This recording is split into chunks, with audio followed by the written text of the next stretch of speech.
allo allo allo allo ok.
Good morning, everyone, and welcome back to the public hearings of the TRRC. Imam, you have the floor if you can offer some prayers, please. Thank you, Chair. Bismillahir Rahmanir Rahim. Alhamdulillahi Rabbil Alameen. Ar-Rahman Rahim. Maliki Yawmiddin. Iyyaka na'budu wa iyyaka nasta'in. Ihdina as-siratal mustaqim. Siratal ladzina an'amta 'alayhim. Khairil maghdubi 'alayhim waladdallin. Amin. Falillahi alhamdu. Rabbus samawati wa rabbul alamin.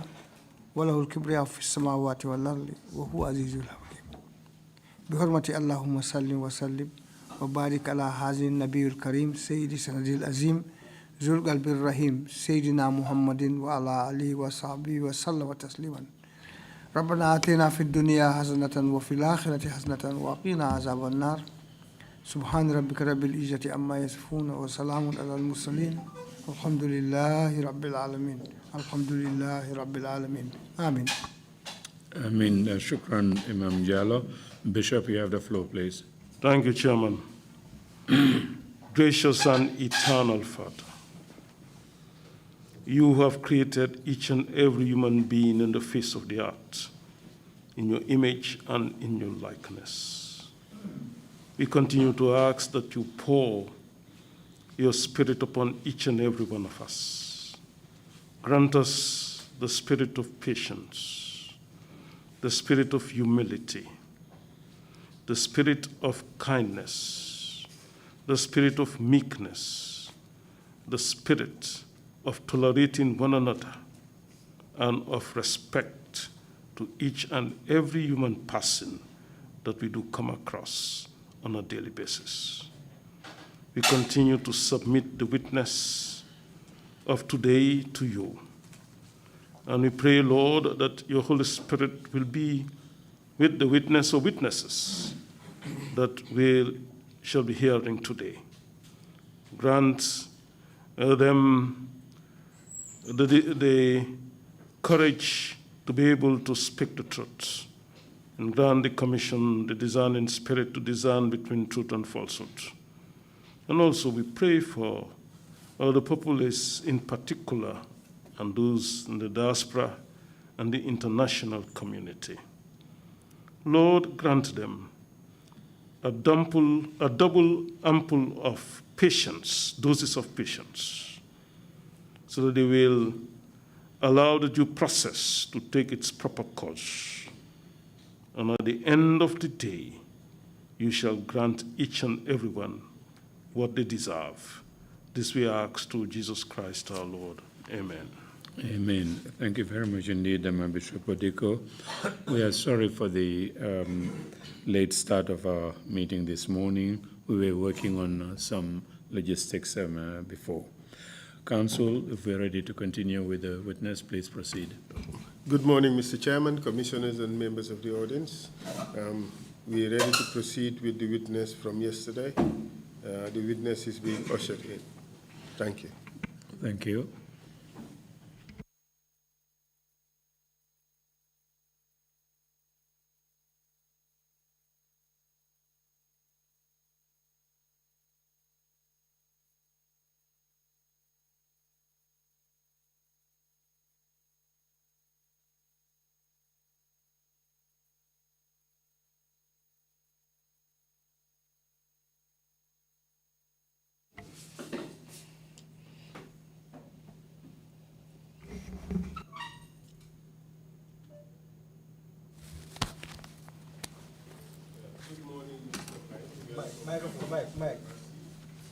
Good morning, Mr. Mbai. Welcome back to the TRRC. Mr. Mbai, ñu ngi la dalalat ci TRRC. May I just remind you that you're still under oath? May la fàttali ba tey ne yaa ngi ci biir waat bi nga waatoon. And to remind you of the warnings you would ordinarily give to every witness who appear before the commission. Te di la fàttali ndénkaane yi nga xam ne nag nañ koy faral di jox bépp seede boo xam ne teew nga fii ci kanam commission bi. That it is an offense under the laws of this country to lie on the oath or to provide false or misleading information to the commission. Ne yaxal luwaa la ci biir réew mi bu fekkee ne waat nga ba pare nga wax lu doonul dëgg wala nga wax loo xam ne dafa réeral commission bi. And also, you see, this is a conversation between one very senior lawyer and one junior lawyer. We don't want to be talking over one another, so that that would cause a problem for the record and the interpretation and the interpreters. So we should observe the decorum we established first day by allowing time for the interpreters to be able to interpret the conversation. xam naa ne nag lii waxtaan la boo xam ne mu ngi ci diggante ñaari lawyer mu di kilifaay lawyer ak lawyer bu ndaw waaye nag benn tey rek ñu fàttale ko rek ne ñu bàyyi xel suñ kàddu yi bañ a teglande bu ko defee dina mun a yombal lappatoo bi dina yombal ni nga xam ne ñoo di déglu ñu bàyyi wante xel comme niñ ko defee woon fan yi weesu. So, Mr. Mbai, yesterday in your testimony, we talked about your time at the Attorney General's chambers. Démba ñu ngi doon waxtaanee jamono ji nga xamee yaa ngi nekkoon Attorney General's chambers. We also talked about the decrees that were passed during your time by the council. waxtaanee nañ fii tamit lu aju ci décret yi mu di luwaay yooyu nga xam ne moom la soldaar yi tëraloon ci jamono ja nga xam ne yaa nga fa woon ca council ba. We discussed your departure from the council and the Ministry of Justice. waxtaanee nañ fi tamit gannaaw boo bàyyeekoo ca council ba ak ci liggéeykaay ministre bi nga xam ne ñoo saytu wàlli àtte gi.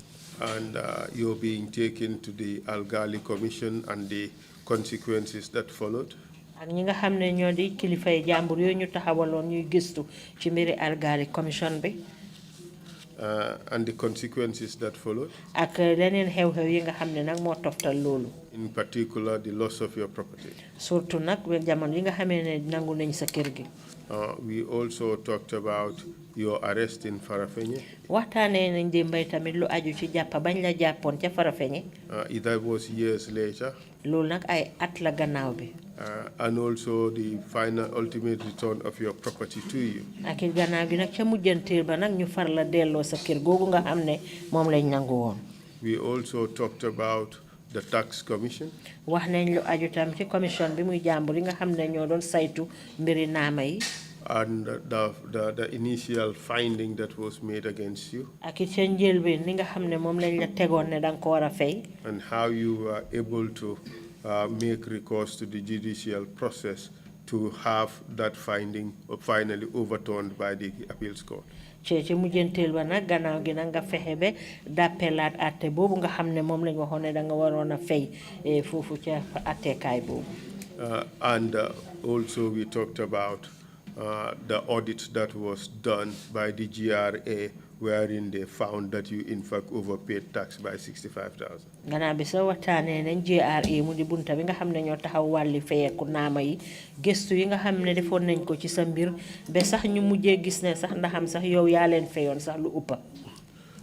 Now I want us to talk about the interferences in the justice sector that you witness as a private practitioner, and then you would end up with an iteration of your service to the country, and then I would end my questioning on that. Thereafter, you would give, well, the commissioners would ask questions, and then you would give your closing remarks. ñu waxtaanee tam jamono ji nga xamee ne yaa ngi doon liggéeyal sa boppa dugal loxo yi nga xam ne ñu ngi ko doon dugal ci mbaari àtte yi fii ci biir réew mi loolu tam dinañ ko waxtaanee bu ko defee nag ñu tëj foofu suñu waxtaan tey commissioner yi laaj la nga dal di joxe sa kàddu yu mujja. If you wish, you could start from paragraph 30 or page 16 of your written statement. la neexee nag kayit gi nga xam ne moom nga binda ci page 16 mën ngaa commencé foofu ci xët bi ñoo wax paragraphe 30. Thank you very much, Lead Counsel. jërëjëf Lead Counsel. And thank you, Mr. Chairman, and all commissioners. jërëjëf Mr. Chairman ak commissioner yi yëpp. Paragraph 30? Yes. Is that the final report of the task force? No. Paragraph 30 ndax But mooy. that we ended with the success of my appeal to the Gambia Court of Appeal. Yes, we did that. That But would be paragraph 27. Yeah, but even whilst the tax commission, those who appeared before the tax commission, even after the conclusion of the inquiries, ñi génn ci kanami tax commission bi biñ demee ba jeexal seen gestu bi. we received a report from the Gambia Revenue Authority. Am nañ xibaar bu jógee am nañ lettre bu bàyyee ko Gambia Revenue Authority mooy ñi saytu wàllu naama bi ci réew bi. Yes, we dealt with that, and in that letter they said you had in fact not underpaid taxes, you have overpaid taxes by 65,000. Wow. So we've dealt with that. Yeah, but even after that. Even after that, yes. Yeah, Proceed. there was Proceed, sir. An executive directive. Am na baat bu jógee ci njiiti réew mi executive directive. To the Gambia Revenue Authority. Bi mu yónnee bunta bu saytu naamu ci réew mi. And the letter was written to me. ñu bindama letter. And the heading. Li nekk ca bopp ba. Is final report. mooy xibaar bu mujj bi. Of the task force committee. Committee boo bi nga xam ne ñoom lañ sas mooy task force. Independently review. Pour ñu gestu. And reassess. Pare ñu xayma daal. Taxpayers who were originally brought before the tax commission. ñi nga xam ne faykatu naam lañ ba pare isi nañ leen ci kanami tax commission bi. Even when the Gambia Revenue Authority agreed and confirmed. Bi Gambia Revenue Authority bi demee ba nangu ba pare ñu dëgëral mbir mi. I have overpaid my tax by over $65,000. ñu ne dama fay tax boo xam ne dafa ëpp sax li dem ba juróom benn fukki junne ak juróom. And this was while the proceedings of the commission were on. looloo taxoon nag commission bi seen liggéey bi continue. While the proceedings of the commission. si jamono boobu fekk commission bi seen liggéey bi mu ngi continuer. But even after. waaye gannaaw loolu yëpp. when the Gambia Court of Appeal. bunti d'appel bi nekk fii Gambia Court of Appeal. allowed my appeal against the adverse findings of the tax commission. nangu nañ suma d'appel bi pour liñ biñ def ba defee gestu bi tax commission bi lañ fa gis. Not only on the arguments of the council involved, not only on the arguments of the parties.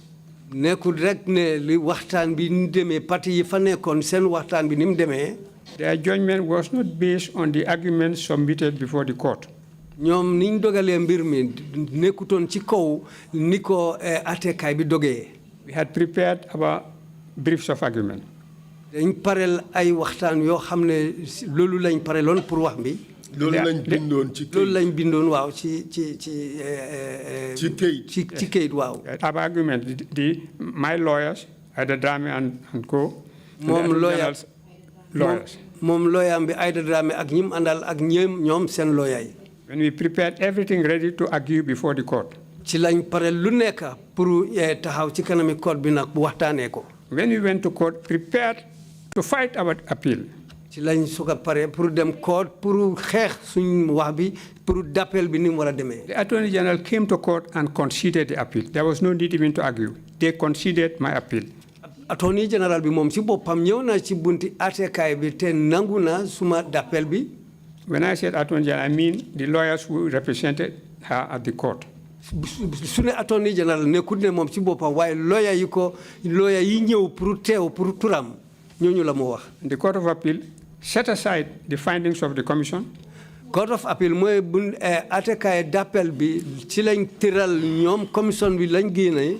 Mr. Mbai, was this prior to your receipt of the letter, the final report of the tax force committee? Yes. ndax lii Mr. Mbai dafa xew balaa ngaa jot letter bu mujj bi ci tax force bi. waaw. And made an order that the deed of my title of 45 Caraba Avenue be returned to me. ci lañ wax ne kayit yi nga xam ne ñoo saytu mbiri suma kër gi nekk 45 Kairaba Avenue nañ ma ko delloo. Because I had deposited as security to restrain them from executing the adverse findings of the Commission. Parce que loolu dama ko joxe woon pour fekk buñ continuer ñoom gis-gis bu njëkk bi ñu gisoon yi nga xam ne nekkutoon lu jaadu li ñu wax ne lu jaaduwul ci suma boor lañ fa gisoon. After that dramatic success of my appeal, suma d'appel bi ni mu demee ba yàlla def mu taxaw. biñ ko gagné. on the Attorney General himself conceding my argument that the tax commission were wrong and ought not to have made those findings. Si la Attorney General bi moom ci boppam taxaw ne tax commission bi ànduñ ak yoon so ñoom liñ gis seen gëstu bi daal nekkul loo xam ne lu jaadu la woon. And the adverse findings of over $1.5 million were set aside. liñ wax ne ñoom ci seen gëstu bi $1 million ak genn wàll lañ gis loolu dañ ko tegee boor. Even after that, gannaaw loolu yëpp sax. I received a letter. jot naa beneen letter. From Gambia, the Gambia Revenue Authority. bi jógee Gambia Revenue Authority ñi nga xam ne ñoo saytu naam si réew mi. With this heading, final report of the task force committee to independently review and assess taxpayers who were originally brought before the tax commission. la nekk ca boppa ba mooy suñ gestu bi lañ mujjee gis ci mbiri nit ñoo xam ne dañ leen isi ci kanam mi task force bi ñi ñu waxoon ne ñoom dañ am luñ war a uyu pour mbiri naama bi ñu war a fay si réew mi. And this was the text of the letter. With reference to a letter, and they put a PRC, that's President's Office, PRC, PR/C/526 pro stem A in brackets NT, dated 9 September 2013. We are hereby informing you that we have received an executive directive. mooy letter bi nomba yooyu la wax noonu ne letter bi mu ngi wane ne ñoom am nañ kàddu bu bàyyeekoo ci këri président bi executive directive. That you are ought to pay an amount of $115,947. ne dama war a fay téeméeri junne ak fukk ak juróom ak juróom-ñeneenti téeméer ak fukk ak ñeneenti dalasi. ak ñeneen fukk ak juróom-ñaar. ñeneen fukki dalasi ak juróom-ñaar. Being your tax arrears assessed by the above pension task force with immediate effect. ne nañ ko fay ci saa si mooy li gars yi gis ne loolu moo desoon ca gannaaw ci pension yi nga xam ne loolu la waroon a fay. The payment should be made to GRA tax recovery account, they named the account. ñu ne xaalis boobu nag and the B-band. dañ ko war a fay ci GRA seen account bi ak B-band bi yëpp wane nañ ko. At the Trust Bank Gambia Limited. loolu Trust Bank Gambia Limited fa lañ ko waroon a fayee. Failure to settle this amount will result in an enforcement action being taken against you. ñu ne su fekkee ne fayul xaalis boobu nag dinañ jël yoon pour def dara daal ci mbiram. dinañ dal ci suma kaw. dinañ dal ci kawam daal. A copy of all payment receipts should be sent to Mr. Fafanding Cham. ñu ne su fayee kayit yi wane fay boobu yëpp dañ ko yónni ci Fafanding Cham. Deputy Commissioner, Large Taxpayers Unit. mooy de moo toppa ci commissioner bi ñi nga xam ne ñoo dee fay comme tax yu bëri yi. Kanifing. We are therefore hereby soliciting your cooperation and understanding in this matter. So fu mu nekk nii ñu ngi laa ñaan pour nga déggoo ba pare nga def daal comme ni ñu ko waxee.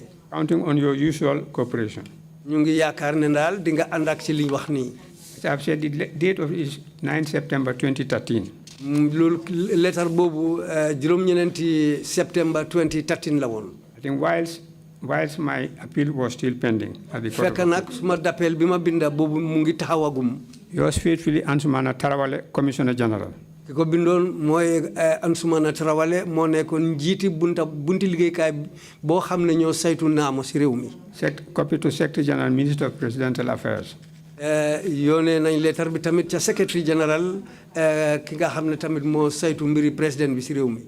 And others, it was copied to Finance, look everywhere. ba pare kayit bi nag sotti nañ ko yónni ko ci ay bunta yu bari si réew mi. Feeling harassed and frustrated.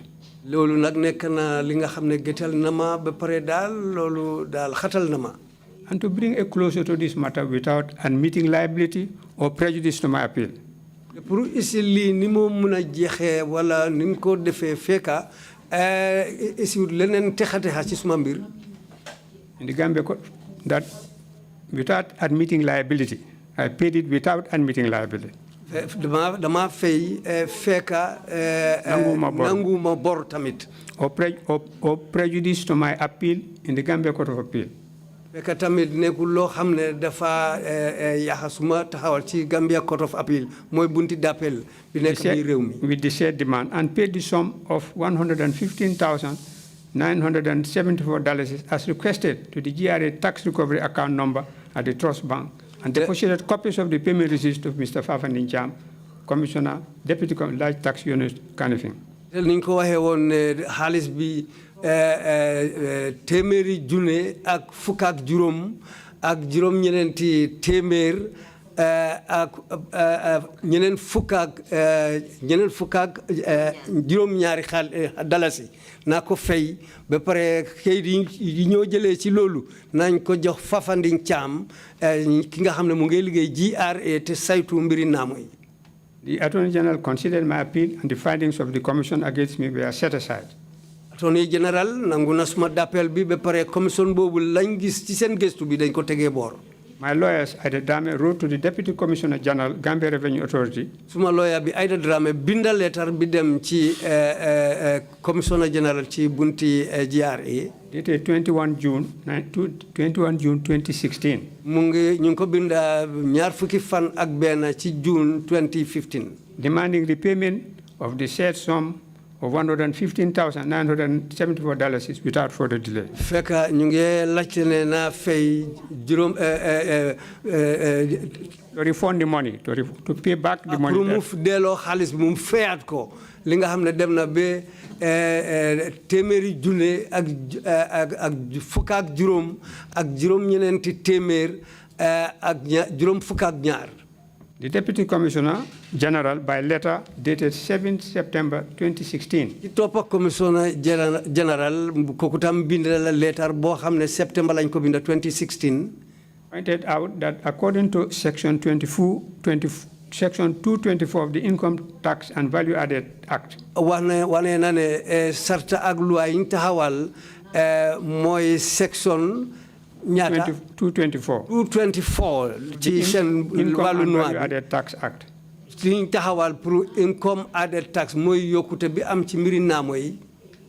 If a taxpayer paid tax in excess of the amount for which he or she is properly chargeable under this act. su fekkee ne nit fay na naamo boo xam ne ëpp na la mu waroon a fay ci ron loi boobu.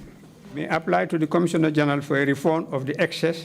mun naa binda leetar yónnee ko Commissioner General bi li ëppoon ci xaalis bi pour ñu delloo ko. And further that if the Commissioner General is satisfied that tax has been overpaid. ci kaw loolu su fekkee ne tamit Commissioner General bi gis na ne dëgg-dëgg kii lim fay dafa ëppa. He shall apply the amount overpaid in reduction of any other tax, if any. si dinañ seet su fekkee ne am na beneen naamo bi mu war a fay ñu génnee ko ci su fekkee ne am na. Due by the taxpayer under the act and refund the remainder, if any. comme ni ko sarta bi waxee su fekkee ne nag loolu amul dinañ delloo borom xaalisam bi. He also pointed out that, however, in this case, in my case, te wane na tamit moom ci mbiram. the excess sum was not paid into the account of the Gambia Revenue Authority.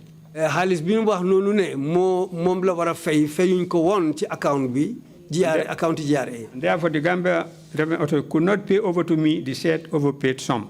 looloo taxoon na Gambia Revenue Authority mënuñ koo delloo lañ wax ne moom la fay ba uppa. This is theft, Mr. Mbai. Yes. This is outright theft. Yes.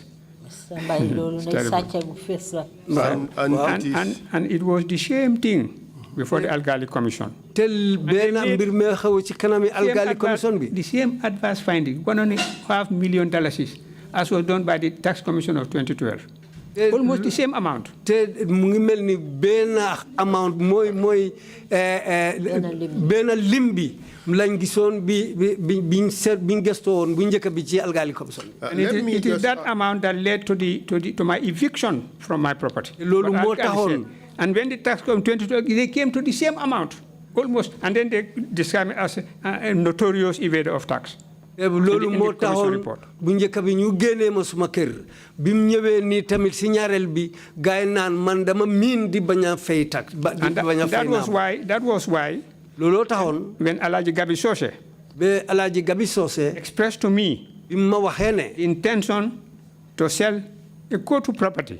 amoon nañ xalaat pour jaay suma kër gi nekk Kootu. Keram bi nekk Kootu moom keram bi nekk Kootu. To sell it and pay this amount. mu jaay ko mu fay xaalis boobu. Algali commission amount. li Algali commission bi waxoon lim bi Algali commission bi waxoon. I was very grateful to him and I thank him, but I refuse that would amount to giving the credit of truth to a lie. te loolu kontaan naa ci mbiram bu baax ma gërëm ko waaye dama bañ parce que loolu loo xam mbir la boo xam ne dama dugal xaalis ci kaw fen. Mr. Mbai, under the laws of this country, can the president levy taxes on people? No, in fact. Mr. Mbai, ci wàllu luwaay réew mi di doxee ndax président mun naa teg naamu ci ay nit. In fact, no, he cannot. In fact, the argument of the Commissioner General of Gambia was that this amount was not paid to the account. li Commissioner General bi waxoon sax mooy lim bi fayuñ ko woon ci seen account. But it is that same Commissioner General who sent you an assessed tax on the authority of the president. waaye benn Commissioner General boobu moo la yónnee li nga xam ne moom lañ doon xayma ci wàlli naama bi ci ndigali président bi. Exactly. And the authority, the executive directive, not only that the president cannot levy tax, not only that, the executive directive relied on was illegal. nekkul ne rek président bi mënut a teg nit naamu waaye mbir la boo xam ne àndut ak loi. In 1982, when we had the first legal year celebration in its present form, biñ defee màggal boo xam ne mooy bési looya yi comme ni mel. I invited the Attorney General of Nigeria, Chief Richard Akinjide, as our guest speaker. Oyon na Nigeria sen Attorney General Chief Richard Akinjide moo nekkoon gan boo xam ne mooy gan bu magga biñ oyon pour mbir mi. In his address to the bench and bar, lim waxtaan ci bench and bar mooy lawyer yi seen mbootaay bi. His subject was issuance of executive orders. mbir mi yëpp mu ngi nekkoon pour kaddu yi nga xam ne ñooy bàyyeekoo ci njiiti réew mi li ñoo ooyee executive orders. The genesis started with Henry VIII. You call Henry VIII orders. mu ngi dooroon ci mbuur bi ñoo waxee Henry VIII moo tax ñu ko ooyee Henry VIII orders. To be valid, I have a copy of that address and we make it available. loolu kaddu yooyu waa ji waxoon am naa loolu benn tey man ko denc man ko amee ba tey te mun naa koo joxe. For an executive order to be valid in law, pour executive order mooy kaddu président pour mu mën a taxaw ci bunti loi. must be derived from statute. loolu dafa war a génn ci sarta yi nga xam ne ñu ngi taxaw. It must be a provision in a constitution, as is done in America and Nigeria. bu war naa nekk sarta boo xam ne mu ngi ci suñ constitution bi comme ni mel America ak Nigeria. Or in a separate act of parliament. wala bunti député bi bunti néegi député yi taxawal ko daal. All the executive orders, all the executive directives issued from the president's office from 1994 to 2016 are bad in law. lépp loo xam ne nekk na kaddu yu bàyyeekoo ci président bi depuis 1994 ba 2016 yëpp ay wax yu bon la. based on executive directives. yëpp ci kaw kaddu njiiti réew mi la nekk rek. Essentially, executive directives or orders are supposed to be subsidiary legislation. That's right. And they must derive their authority from some statute. Better still from the Constitution. Indeed. dañu war a nekk loo xam ne mu ngi bàyyeekoo ci constitution bi tamit. The shared sum of $115,974 has not been refunded and still remains outstanding. lim boobu ñu wax ne fukki junne juróom ñaar téeméer juróom ñaar fukk ak ñeneenti dalasi. benn tey fewuñ ko. But the thing is, it is the Commissioner General who told you to pay the money to a particular account. Yes. He cannot turn around and say that you did not pay the money to me. He said he was acting on an executive directive. mu ne moom daal ay kaddu njiiti réew mee tax muy def loolu. This cannot be described other than outright theft.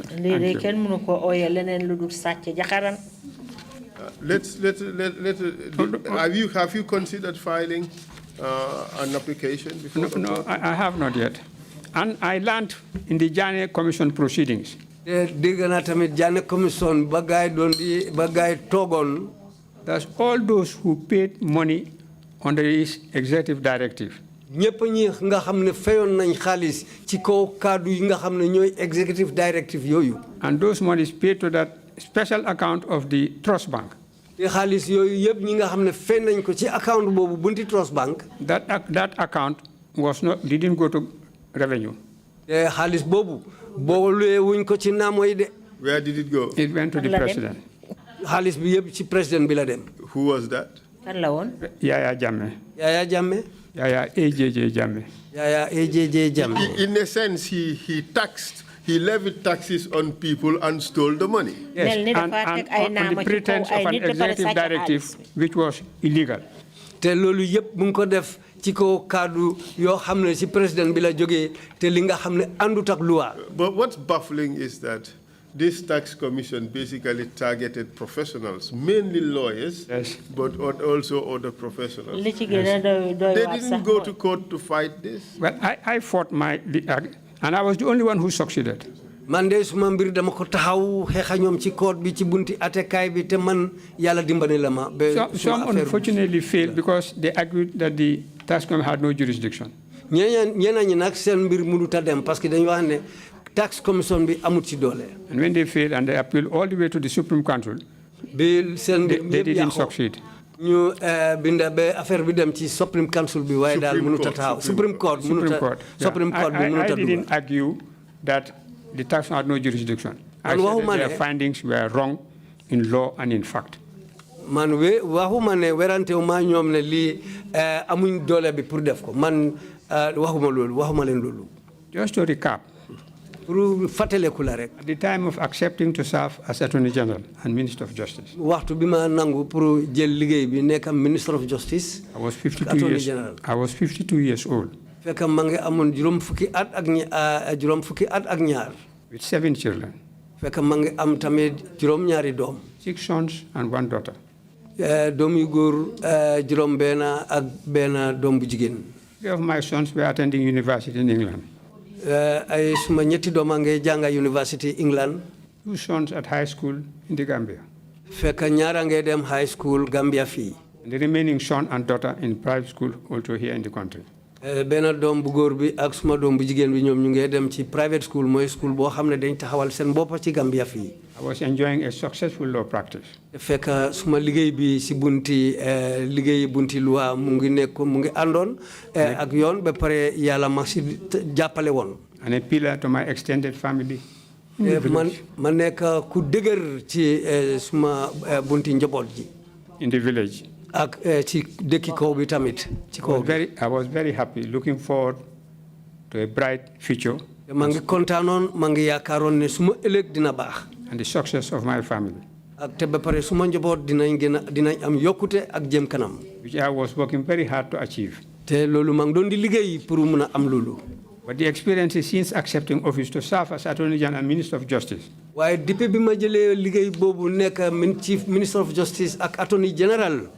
have been enormously devastating both to me and to my family. lu mbir la boo xam ne daf ma isili yàqute bu rëy man suma boppa ak suma njaboot. I and my 3 little children were for 9 long years evicted from my 45 Kairaba Avenue property. man maa suma doom ñetti doom dem na ba juróom-ñeneenti at fekk ñu ma génnee suma kër gi nekk 45 Kairaba Avenue. Which property took me many years to develop. te kër googu jël na ma at yu bari pour ma liggéey ko. The seizure of my car, furniture, and all other household equipment. ñu nangu suma moto bi ba pare bagage yi nekk suma biir néeg bi ñu jël bagage yi yëpp génnee ko fa yóbbu ko. Including my Peugeot 505 G1A 8595 motor car. ak suma moto Peugeot boo xam ne G1A 8595 gars yi jël yooyu yëpp. I became almost a refugee in my own country. ma nekk daal daw laaxu ci suma biir réew suma boppa réew bi nga xam ne fa laa juddoo.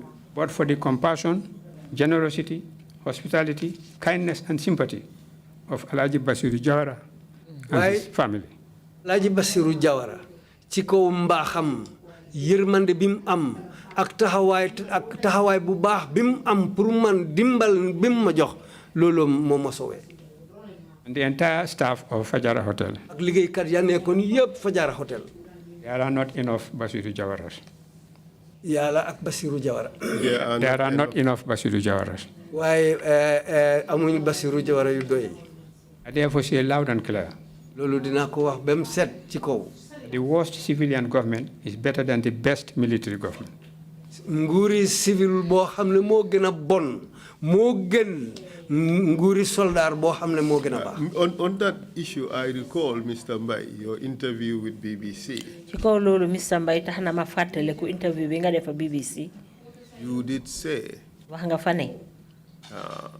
or you did castigate the Jawara government and supported the military government. nga ñanga nguuri Jawara de dal di ànd ak nguuri soldat. In hindsight, ci niñ ko feeñale. and with the wisdom that has acquired over the years, ak li nga xam ne mooy hikma gi nga xam ne amoon na ci at yu weesu. you have changed your mind. nga dal di wecci nag sa xel. The best military government Is the worst civilian government yes. is better than the best military government. Yes. nguuri civil boo xam ne moo gën a bon moo gën nguuri soldat boo xam ne moo gën a baax.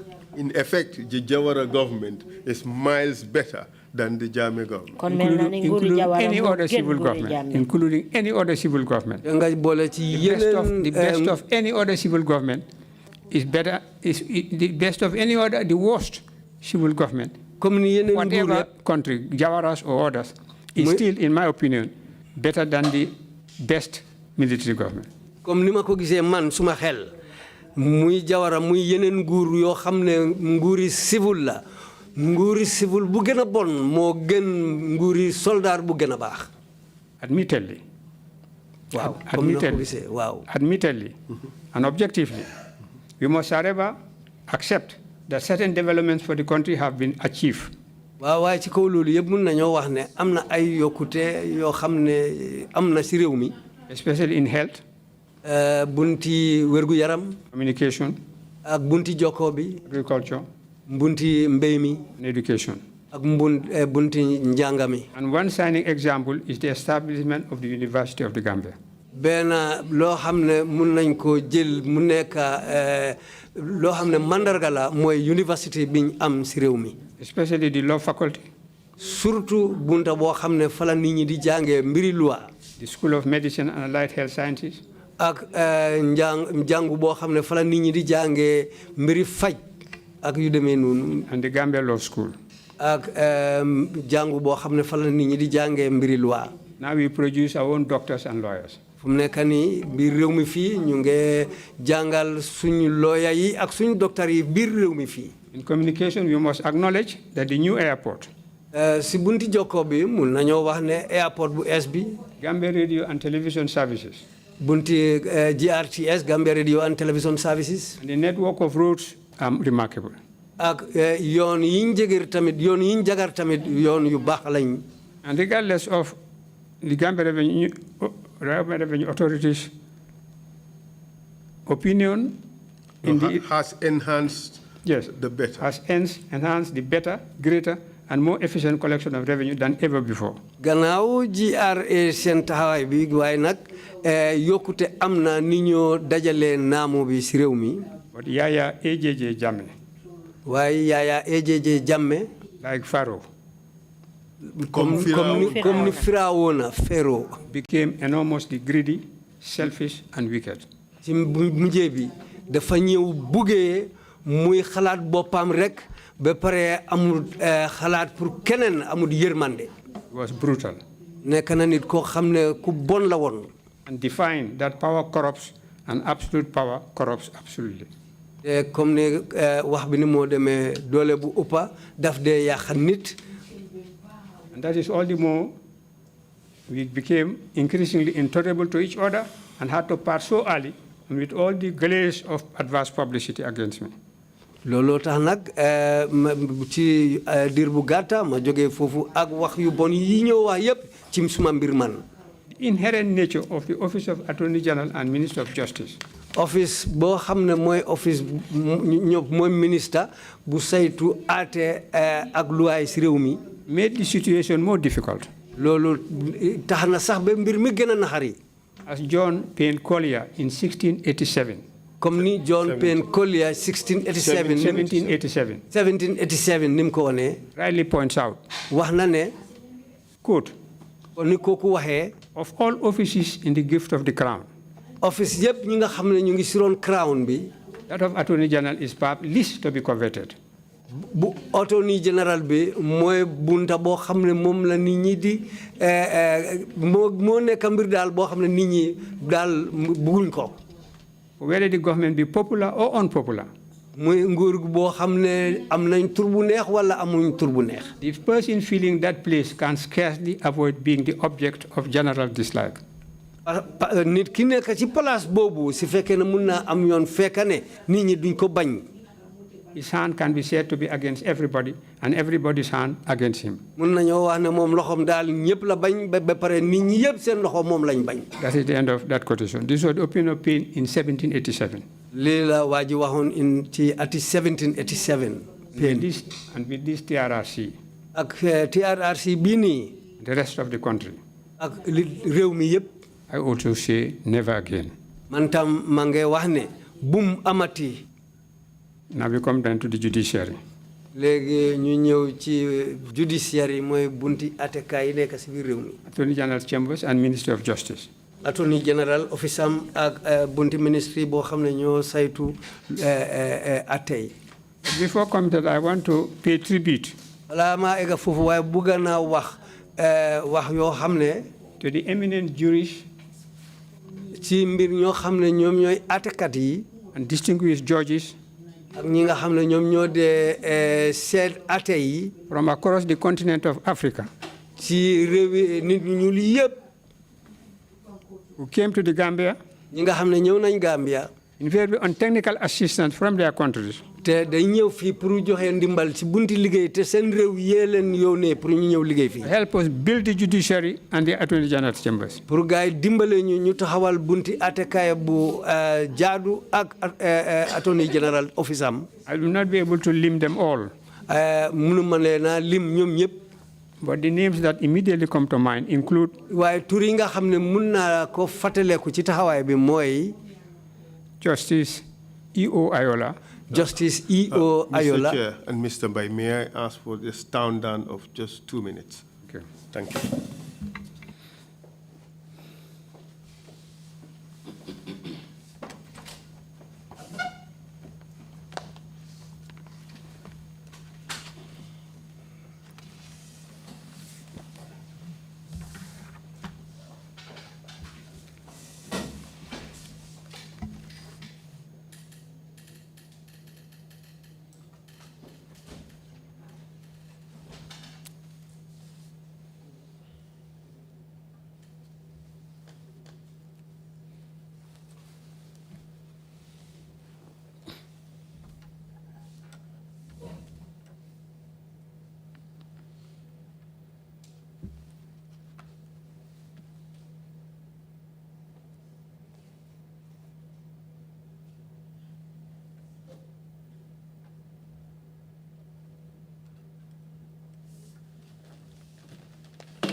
Mr. Mbai, you may proceed, please.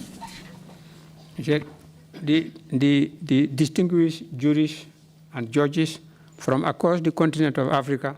nga xam ne ñëw nañ pour joxe ndimbal nga xam ne bàyyeekoo nañ si yeneen réew yu nit ñu ñuul ñi ñëw dimbale Gambia fii ci bunti ate. Who came to this country invariably on technical assistance from their government. ñi nga xam ne seet nguur yee leen yónnee pour ñu ñëw joxe ndimbal ci bunti atekaay bi ak loi.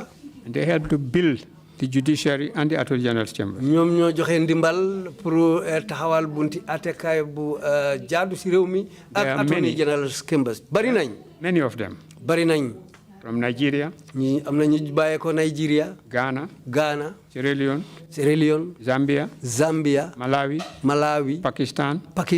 India. And many others. ak yeneen yu bari. I cannot remember them all. Mënuma leen a fàttaliku ñoom ñëpp. But the names I'm going to mention come immediately to mind. waaye tur yi ma wax ni ñooñu la mën a fàttaliku. Justice Emmanuel Oleyinka Awola. Justice Emmanuel Oleyinka Ayola. He was Chief Justice of the Gambia for 10 years. nekk na Chief Justice ci réew mi fii ba pour diri fukki at. When I first became Attorney General and Minister of in 1982. 1982 bi ma nekkee Attorney General. I felt that it was time that we get an African Attorney General, Chief Justice. ci la xalaat ne fu mu nekk waxtu jot na pour ñu am Attorney General boo xam ne nit ku ñuul la. Chief Justice boo xam ne nit ku ñuul la. The President agreed with me. President bi nangu. And we approached the Nigerian government. ci lañ dem wax ak nguuri Nigeria. When Chief Richard Akinjide came here as my guest of honor at the first legal year celebration. bi Chief Richard Akinjide ñëwee fii nekk màggal bu njëkk bi pour bési lawyer yi legal year. That the conclusions were made that official approaches would be made to Nigeria. ci lañ waxtaan ba nangoo ne dinañ dem waxtaan ak nguuri Nigeria ci loolu. This was done and with the able work of Uncle Sam Sarr, who was then the Gambia High Commissioner in Nigeria. def nañ loolu ak ci ndimbali koo xam ne ku mënoon liggéeyam la mooy Uncle Sam Sarr koo xam ne mooy woon ambassade bu Gambia biir Nigeria. The appointment of E.O. Ayola as Chief Justice of the Gambia was announced simultaneously in Nigeria and in the Gambia. pour ñu jël E.O. Ayola Emmanuel Oleyinka Ayola mu ñëw fii nekk Chief Justice ci benn announcement dañ ko wax Nigeria ñu wax ko Gambia fii ñu ànda. Ayola came and spent 10 years. Ayola ñëw fii def fi fukki at. As Chief Justice of the Gambia. nekk Chief Justice bu Gambia. He did a tremendous lot of good work. def na fi liggéey bu baax a baax liggéey yu bari yu baax biir réew mi fii. We have A.R. Solwadi. ñu am A.R. Solwadi. Also acted as Chief Justice at some stage. kooku tam am na waxtu boo xam ne moo nekkoon Chief Justice. Akintola Ajiyumi. Justice Belgore. Justice Belgore. Belgore was so good that when he left, he took 4 Gambians to Nigeria and paid for their education to become lawyers. Belgore baaxoon na ba bi moo dem yóbbu na ñeneenti Gambian yóbbu leen Nigeria fay seen njàng pour gaay mën a jàngee foofu. Justice Isako. Justice Isako. Justice Yabua. Justice Yabua. Justice Dotsi. Justice Dotsi. Justice Olotuara. Justice Olotuara. Who in Nigeria was described as the Lord Denin of Nigeria. te fekk Nigeria ñu ko ni ooyee Lord Denin bu Nigeria. Justice Esse. Justice Esse. Who defended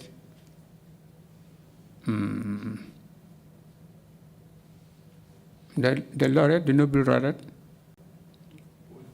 Wole Soyinka. kooku moo taxawloon koo xam ne ku ràññee lañ woon ci mbiri xam-xam ñu ooyee ko Wole Soyinka. Wole Soyinka invaded radio Lagos and said the results were bad. And he was arrested and Esse defended him.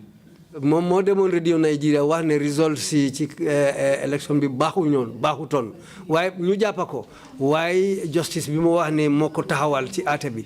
And Justice Esse also came to the Gambia as a judge of the Court of Appeal and was chairman of the African Center for Democracy and Human Rights Studies. He handed over to Madam Foster. kooku tamit ñëwoon na fi nekk Chief Justice ba pare mu ñëw nekk bunta boo xam ne mooy African Center for Human Rights and Justice ba pare moom moo fa nekkoon ba bi moo dem mu jël place bi jox ko Justice Foster. Madam Foster. Justice Yusuf. Was the one to whom my property was allocated. kooku mooy nit koo xam ne biñ ma génnee suma kër kooku lañ fa dugal. Justice Itam. Justice Itam. Was the last to occupy the property, and even when he left, the wife stayed there until it was returned to me.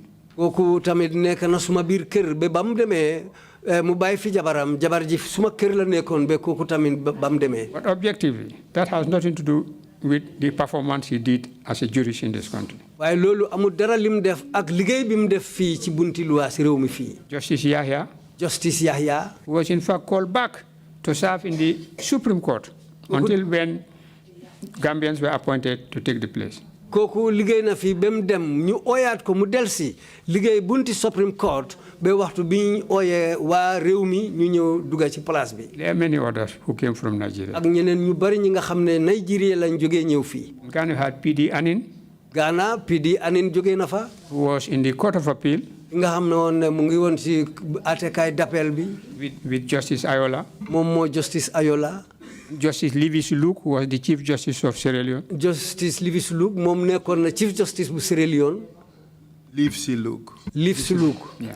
This was the panel of the Gambia Court of Appeal. Loolu moo nekkoon ña nekkoon ci bunti d'appel àttekaay bi Gambia fii. At that time, you file a case in the High then Court, Supreme Court, wrongly. waaye waxtu boobu boo dugalee àtte ci Supreme Court bi bu àndut ak yoon. And you can appeal to the Gambia Court of Appeal. mun ngaa ñëw d'appel ci Gambia Court of Appeal mooy d'appel bu taxaw biir Gambia fii. If you are dissatisfied with the decision of the Gambia Court of, you go to the Privy Council in England. su fekkee ne tamit ñooñu niñ dugalee àtte bi daal amuloo si kontaante nga dem Privy Council bi nekk ak England. That was why when the Court of Appeal made the decision in Mamadou Diop and the Attorney General. moo tax Court of Appeal mooy bunti d'appel bi biñ jëlee taxawaay diggante Mamadou Diop ak bunti Court of Appeal bi. And the Court of Appeal set aside the judgment of the Supreme Court. bunti d'appel bi nag dañ tegee boor Supreme Court seen niñ dogalee mbir mi. We had to go all the way to the Privy Council in London to appeal against that judgment of the Court of Appeal. dañ am pour dem ba London Privy Council pour ut d'appel si niñ dogee àtte boobu.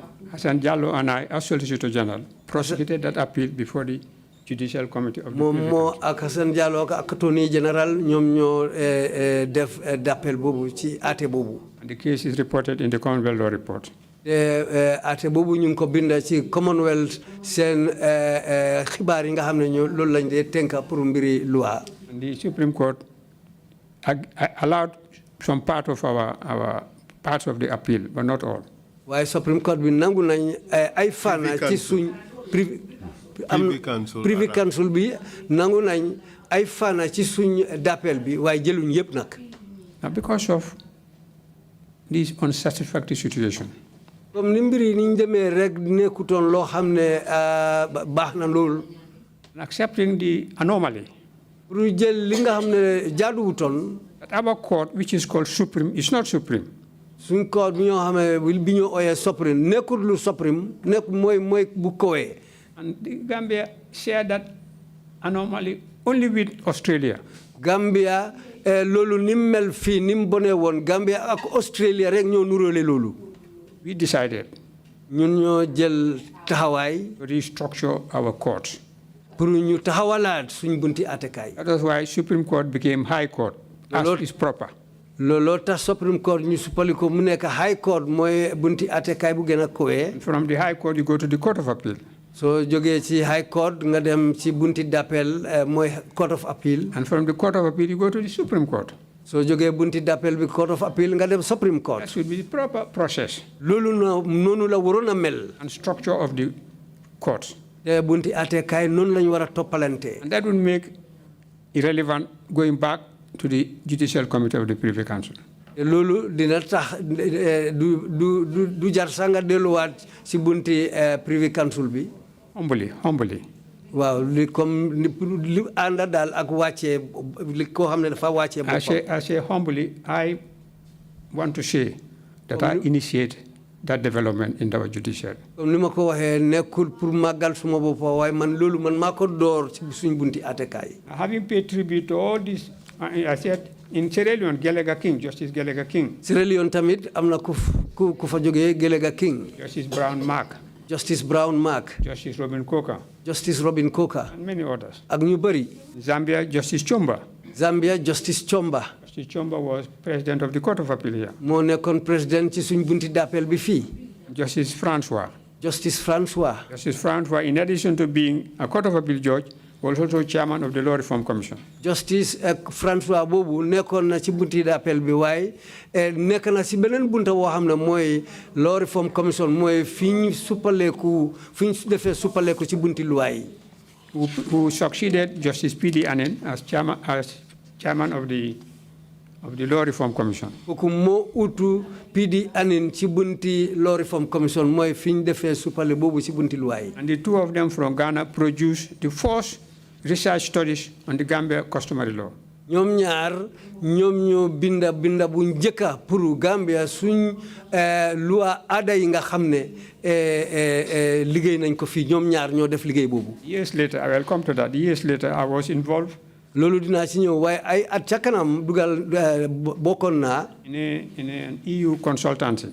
waxtaan bunti liggéey boo xam ne European Union mooy nit ñi bunta bi ñu taxawal pour borom xam-xam yi nekk ci bunti loi bi. In which, as the key expert on customary law, ci boo xam ne maa nekkoon njiit ci bunti loi aada suñu loi aada yi. we produced the first studies on Gambian customary law and Islamic jurisprudence. We'll come to that later. ñun ñoo njëkk a liggéey boo xam ne mbir yoo saytu suñu loi aada yi ak loi yi nga xam ne demee na ci boori Sharia. That was just a preamble to the eminent jurists who served this country before I come now to what happened when I left as Attorney General and Minister of Justice in the AFPI government. Loolu ndorte la rek ci li ñëw bi ma demee ba bàyyi bunta bi jógee ci bunti Attorney General la toppa loolu li ndorte bi rawoon comme li ma ko doon di waxee nii. I will start first by agreeing with and associating myself with the testimonies of Mr. Gay Sow.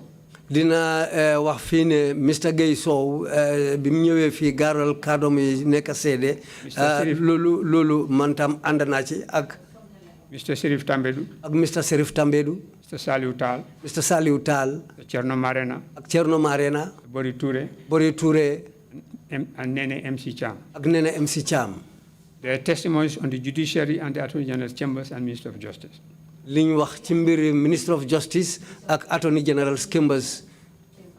The unlawful dismissal and termination of appointment of judicial officers from magistrates to Supreme Court judges became rampant. Waxtu boobu nag liñ pour dàq nit ñi nga xam ne ay lawyer lañ ay magistrate lañ ay justice lañ pour dàq leen dafa bari woon ba mu ëppa. The imprisonment of senior counsel Antoine A.B. Gueye. Ko nga xam ne kilifa la ci bunti ate yooyu Antoine Gueye pour jël ko dugal ko kaso. Former Judge Moses. Ak koo xam ne tamit atekat la woon Moses Johnson Richards. Magistrate Lamine K. Mbodj. Magistrate Lamine K. Mbodj. And the long trial of Ousseynou Dabo. Ak Ousseynou Dabo atem bu gudda bañ am ba amoon. Were traumatizing and intimidating to the bar. Loolu nekk na mbir boo xam ne jël na fiti baa bi te mbir la boo xam ne daal daf leen tiitaloon daal. The threat to remove Supreme Court Judge as he then was, Hassan B. Jallow. Pour lañ pare woon pour génne Supreme Court Judge Hassan B. Jallow comme nam meloon. Which he wisely preempted by resigning. Loolu nag tax na jóg na mu resign balaa ñoo def loolu mu bàyyi liggéey bi moom ci boppam. The removal of Magistrate Ibrahima Jaite. bi ñu génnee tamit Magistrate Ibrahima Jaite. Who dismissed the case against the sheriff of Siba North, the sheriff of Sangajor. nga xam ne who performed the Eid prayers at the proper time, different from the one that was officially announced. Parce que kooku moo bàyyi woon keesi sheriff bi jógee Sangajor parce que lañ ko jàppee woon mooy nanguta julli bés bi nguur gi taxawaloon mu julli bés boo xam ne daal moom mu ne bés boobu la gis weer bi. They took him to the magistrate in Birkama and Mr. Jaite dismissed the charge against. ñu yóbbu ko magistrate court Birkama Mr. Jaite daaxa kees bi. The dismissal of Almami Tal. Ak biñ daaxee Almami Tal. And the Supreme Court judge and the removal of former magistrate Almami Tal and the threat of removal of Justice Mam Yasin Sy. Bañ génne Almami Tal ak lañ pare woon pour génne Justice Mam Yasin Sy. Which he also wisely frustrated by resigning and leaving the country. Kooku tamit mu njëkkalantu leen bàyyi liggéey bi ba dem sax ba bàyyi réew mi. The removal of Supreme Court Judge GBS Jane and Supreme Court Judge Raymond Sok. mu génne tamit Supreme Court Judge Jibi Jane ak Supreme Court Judge Raymond Sok. Were disastrous to the legal fraternity. Lolu isina njumte ak texa yu bari ci bunti liggéey kay loi bi fi ci And the situation was made worse.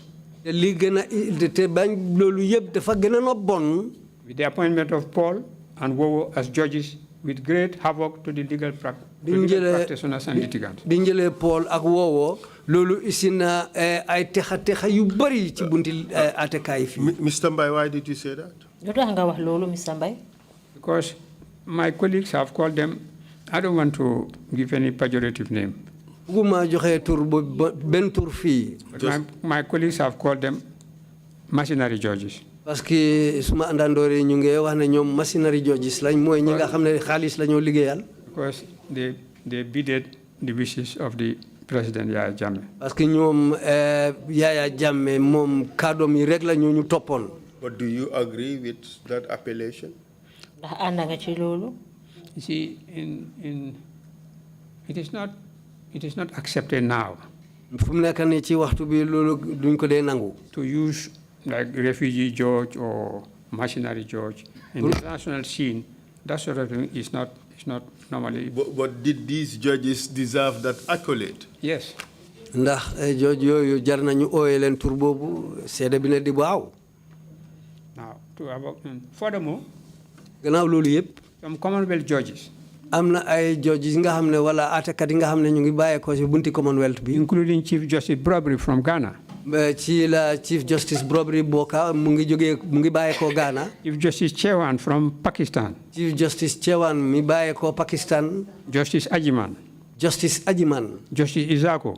Justice Isako were removed from office. Ñun ñëpp dañ leen génné ci office bi. And had to flee the jurisdiction. Dañ am sax pour daw génn réew mi. In fear of their lives or further humiliation. Parce que dañu ragaloon pour seen bakkan wala ñu teg leen leneen loo xam ne beneen boo xam ne daf leen a isil gàcce. Humiliation from who? Yaya Jammeh, the president. Legal counsel laaj na ko pour kan teg leen gàcce boobu. de seede bi ne Yaya Jammeh. They rush out from the jurisdiction by going to Dakar.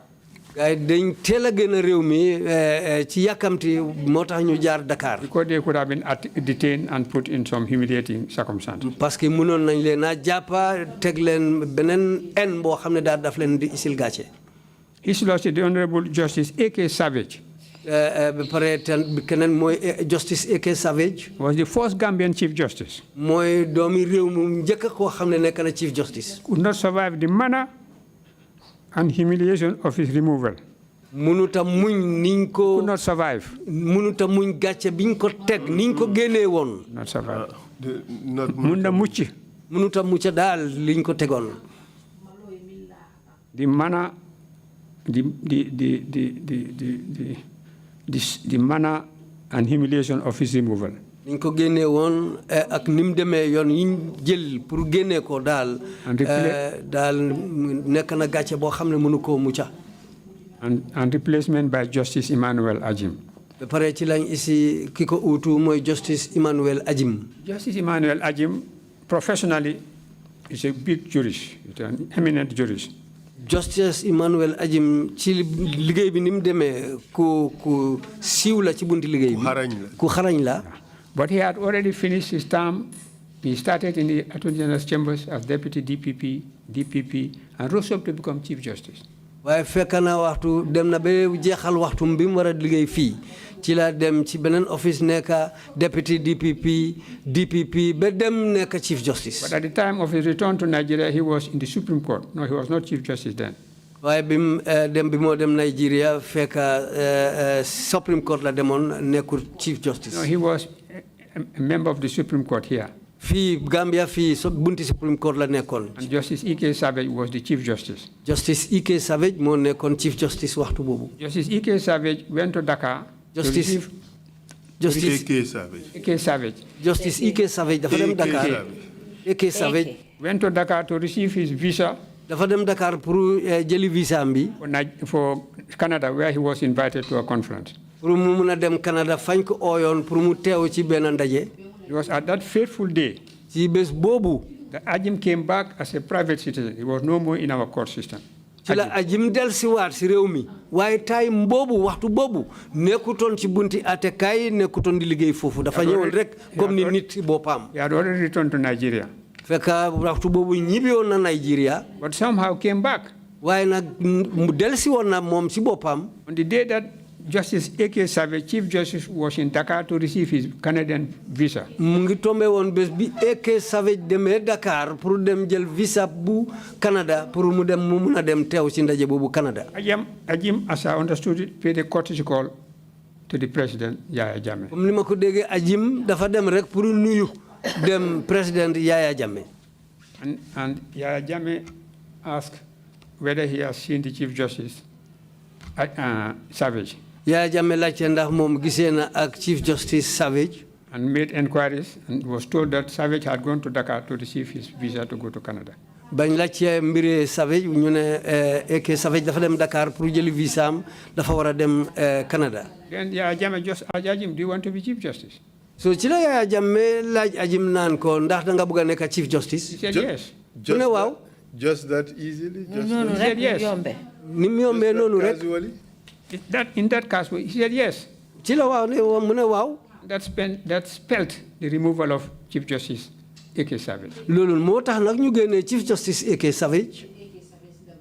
And DPP Chenge DPP Chenge was believed to have made offers to prosecution witnesses to lie against accused persons. moom demoon na sax ba digle ci ay nit ne dinañ taxawal ay fen ci ay nit ñu nga xam ne ñu ngi leen a àtte. Do you have any cases in mind? am nga benn misaal boo ci mën a joxe. I had it in the proceedings of this commission, the case of Lang Tombong Tamba. dégg naa ko ci fii bi ñi nga xam ne ñëw nañ joxe seen seede surtout ci kees yi Lang Tombong Tamba. But this situation comme loolu ni meloon. was made worse dafa demoon ba gën a bon. by the alarming casualty rate of removal of attorney generals. comme dafa nekkoon waxtu boobu attorney general yi ni ñu leen di génnee ni ñu toppalantee di leen génnee. including my very self after only 6 months with them. dem ba ses ci man suma boppa bi ma liggéeyee ak ñoom juróom benni weer. Moustapha Marong tamit. Moussa Bitey. Keba Sanyang. Yasin Seka. Fatou Bensouda. Maricène Firdaus. Cheikh Tidiane Haidara.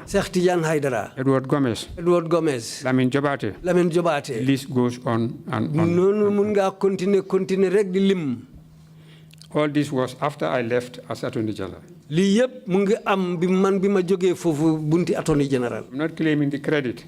ne ku ne man maa jël tur bu neex bi. But when I was Attorney General in this military government, waaye bi ma nekkoon Attorney General ci nguuri soldaar boobu. no judge was dismissed. benn judge sax daaxuñ ko mooy atekat yi kenn sax daaxuñ ko. No magistrate was dismissed. daaxuñ benn magistrate sax. No official of the Attorney Chambers was dismissed. liggéeykat amul benn liggéeykat buñ daaxa koo xam ne mu ngi ci office yi Attorney General. We even insisted. ñun sax dañ dem ba taxawal ba dëgëral ne. With the PMO. All secretaries to judges. Secretary yi nga xam ne ñu ngi liggéey ak judge yi. Will not be transferred to other offices. duñ leen génnee yóbbu leen ci beneen office. But we had the experience of Justice Okoro from Sierra Leone. parce que gis nañ li xewoon ci mbiri Okoro Justice Okoro mi jógee Sierra Leone. He could not decipher his own handwriting. mënut a xamee bindaam moom ci boppam sax lim binda. And secretaries were used to the writings of particular judges. te secretary yi ñoo dañ daan di xamee judge yi seen binda. If they are removed, it would take months before the new secretary will be used to the judge's handwriting, and that became a delay in the process of justice. suñ génnee justice yooyu secretary yi dafa jël ay weer balaa ñoo mun a xàmmee ba miin bindi ku ees ki ñëw. That's why we insisted with the PMO, the secretaries to judges, secretaries to the Attorney General's Chamber, secretary to the Solicitor General. These are closed departments, no transfers. We'll promote ourselves within our institutions. looloo tax ñu dëgëral bunti PMO ne secretary yi nga xam ne ñu ngi liggéey ci bunti office yooyu lim duñ leen génnee ñun dinañ yokk seen place ci bunti liggéeykat bi comme ni mu waree. But Mr. Chairman, despite the arrest, waaye Mr. Chairman gannaaw jàppa bi. the detentions, ak jël nit teg leen benn béréb. the evictions, génnee nit ñi seen biir kër yi. the hardships and humiliation. coono bi gars yi daj ak gàcce yi ñu leen teg. To me and to my family. surtout man ak suma njaboot. My faith in Allah. waaye suma gëm-gëm ci Yàlla and spirit remain incrushable. suma xel dara mënu koo yaxa. And I continue to serve the country in many ways. Continue na di liggéeyal réew mi ci ay anam yu bari. I was chairman of the Law Reform Commission from 2005 to 2009. Nekk naa chairman Law Reform Commission 2005 to 2009. I was member of the Gambia National Council for Law Reporting from 2005 to 2009. Nekk naa ci bunta boo xam ne mooy Law Reporting Commission 2005 to 2009. I was a member of the steering committee for the establishment of the law faculty of the University of the Gambia. Nekk naa ci committee boo xam ne ñoom ñooy doxal mbir yi pour bunta boo xam ne mooy ñooy jàngal lawyer yi ci biir réew mi ci university bi. And was among the first to be appointed as adjunct lecturer in February 2007. te man maay nit ku njëkk bi ñu jël pour may jàngale loi 2007. I was a member of the board of directors of the Gambia Revenue Authority for 2 terms of 4 years. man nekkoon naa Gambia Revenue Authority seen board of directors mooy kilifa yi saytu bunti liggéeykaay bi ñaari yoon ñu ma dugal ci mbootaay kilifa yooyu. There cannot be a greater irony.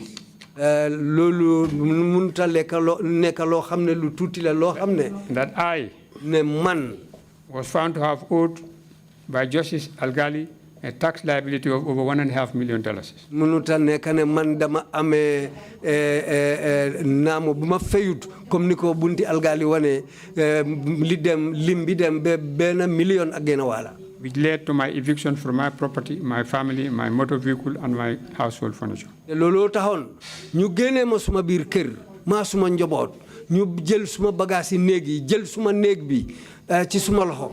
There cannot be a greater irony that I, dara tamit mënut a ëppalee man, who was later appointed to be a member of the board of directors of the Gambia Revenue on 2 terms of 4 years each. te ma ñëw nekk koo xam ne ñaari yoon ñu ngi maa dugal board of directors kilifa yi nga xam ne ñoo saytu bunti GRA ñi nga xam ne ñoo saytu naamo bi si réew mi. Was previously accused of owing a tax slab of almost the same amount as Algali did in the 2012 tax. bunta boobu ñëw wax ne dama leen amel lim boo xam ne mooy $1 million ak genn wàll comme ni ko Algali commission bi waaye woon. Mr. Mbaye, are you suggesting that that was by design and not just by coincidence? nga wax ne Mr. Mbaye loolu lu ñu waajal la rek nekkul lu tombé. I think it was an expression of embarrassment of the way they treated me. foog naa loolu That's how I look at it kindly. foog naa loolu gars yi daal dafa nekk ñoom dañ rus dañ am gàcce comme niñ ma defoon. I was chairman of the board of directors of the Gambia National Agency Against Trafficking in Persons from 2010 to 2013. ma nekk chairman tamit ci bunti mbootaay boo xam ne mooy kilifa yu taxaw pour ñi nga xam ne dañoo jëlee nit ñi benn réew di leen yóbbu beneen réew mooy trafficking in persons maa nekkoon seen chairman pour benn at.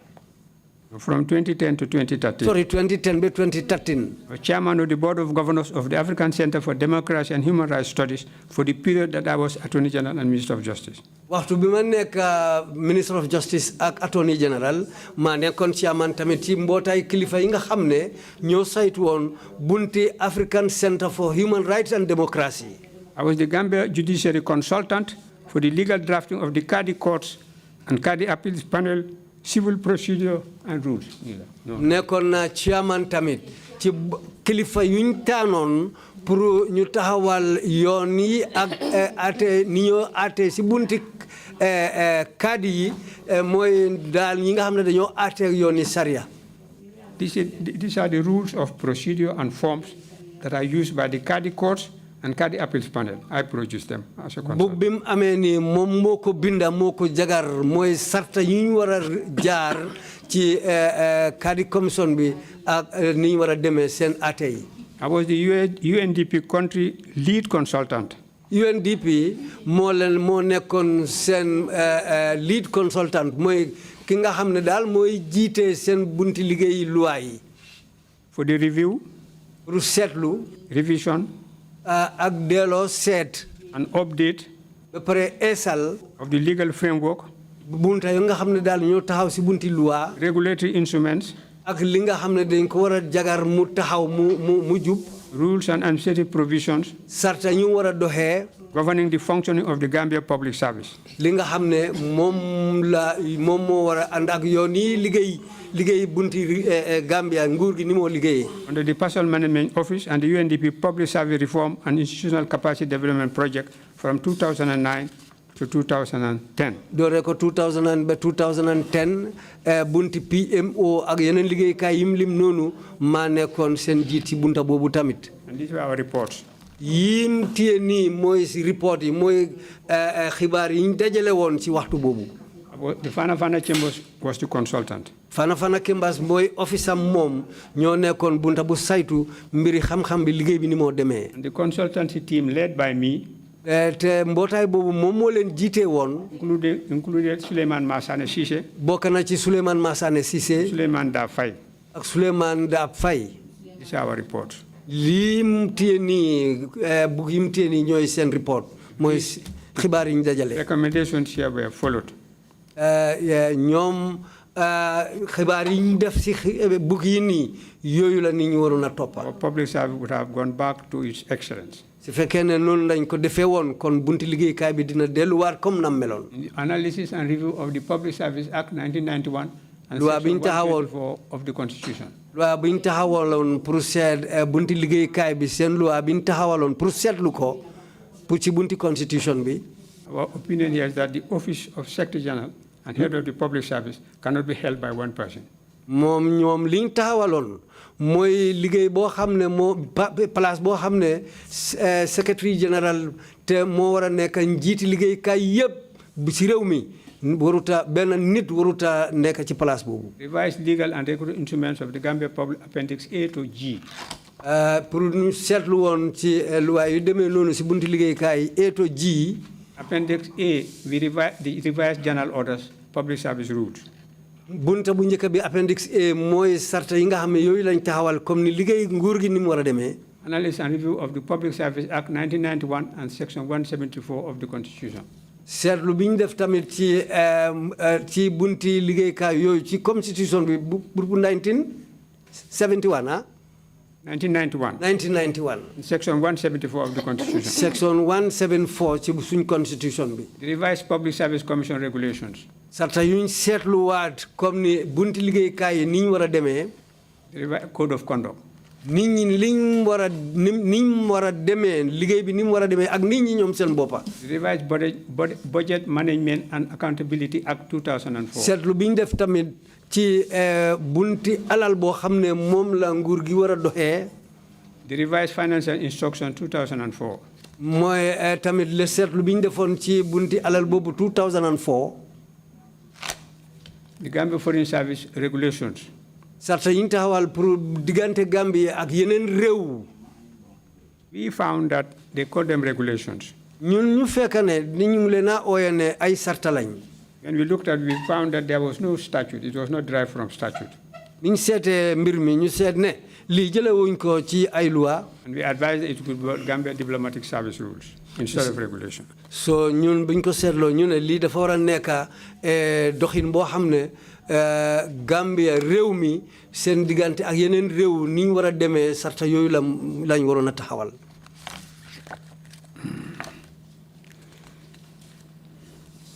The Gambia General Legal Counsel, consultant for the establishment of the Gambia Law School and preparation of the admission requirements, study curriculum, and program of training of law graduates for qualification as barristers and solicitors of the Supreme Court of the Gambia, 2010. I did the study for the establishment of the Gambia Law School. What they should study, what exam they should pass to be qualified lawyers. And now, gladly, the students who come from Nigeria, Ghana, Sierra Leone, to the Gambia Law School is greater than Gambians themselves. They have admired our system and our curriculum and what they have to learn. I produce it, and that's the report. Consultancy report for the establishment and operation of the Gambia Law School, including admission requirements, study curriculum, and program of training of law graduates for qualification as barristers and solicitors of the Supreme Court, 2010. man maa jagar bu bi tamit depuis doorin bi fi nit ñi war a jàngee loi ni ñu war a jàngee loi ak suñ jàngee maxaama yi ñu fa war a jëlee taxawaay bi ñu war a dem ba dem jeexal jàngami mbir yooyu yëpp man maa ko liggéey te fu mu nekk nii sant yàlla nit ñaa ngay jógee bitim réew di ñëw jànga ci suñ bunti loi boobu Gambia fii te ñii gan yi ñëw sax di jànga foofu ñoo ëpp waa Gambia.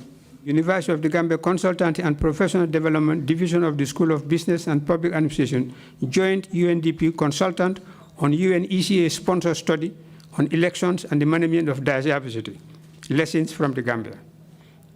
Suleiman Faye for the university and I, as an independent consultant, we are involved in preparing the study on this. loolu tamit moom ak Souleymane Faye ñoom ñoo jagar bug boobu loo xam ne de seetlu la pour depuis bunti liggéeykaay bi nekk si mbir réew mi ak mbir yi ni ñu war a demee comme ni liggéey bi ni mu war a demee ñoom ñoo def loolu moom moo Souleymane Faye. EU access to justice and legal education in the Gambia project, key customary law expert, resulting to the publication of 5 research studies on Sharia jurisprudence in the Gambia and on the customary laws and usages of the Gambia, the status of customer in the regions of the Gambia, land tenure, dispute resolution and customary law, select Superior Court judgments on customary law and procedure from 1964 to 2014, and the Sharia law reports 2012 to 2015. These were the books I produced as a key. Bug yim lim noonu bug yooyu la wax ne moom si boppam moom moo jagar bug yooyu. Sharia jurisprudence in the Gambia. Sharia ni mu war a taxawee Gambia. With comment by Fafa Idrissa Mbaye. Wa ay kaddu yooyu nekk foofu man moom si boppam moo jagar kaddu moo def kaddu yooyu. And usages of the Gambia. Customary law mooy loi suñu aada yi fii réew Gambia. With comments by Fafa Idrissa Mbaye. am na ay kaddu yi nga xam ne moom moo leen joxe. Land tenure, dispute resolution and customary law. mbiri suuf ak comme ni ko suñu aada yi waxee. Dispute resolution and customary law. jeexal fitna ak li nga xam ne dafa nekk layoo diggante nit ak nit. loolu tam ni ñu ko war a jeexalee. With comments by Fafa Idrissa Mbaye. boobu tam joxe na fa ay kaddu. Superior Court judgments on customary law and procedure from 1964 before independence until 2014. doore ko 1964 ba bañ amee independence ba 2004 boobu tam mu ngi nekk ci wàllu boo xam ne mooy suñ luwaay suñ aada ak yeneen yu demee noonu si réew mi ni war a demee. All the judgments of the Superior Courts on customary law and procedure for 50 years was produced by me in this book. li nga xam ne moo dem ci suñ loi aada yi ak yeneen yi ni waree ba juróom fukki at boobu tam suma liggéey la am na kaddu yi nga xam ne lu bari maa ko fa wax. The status of customary law in the regions of the Gambia. With compliments loi aada loi bi ni mel si tunda yi biir réew mi fii. The Gambia Sharia law reports 2012 to 2015.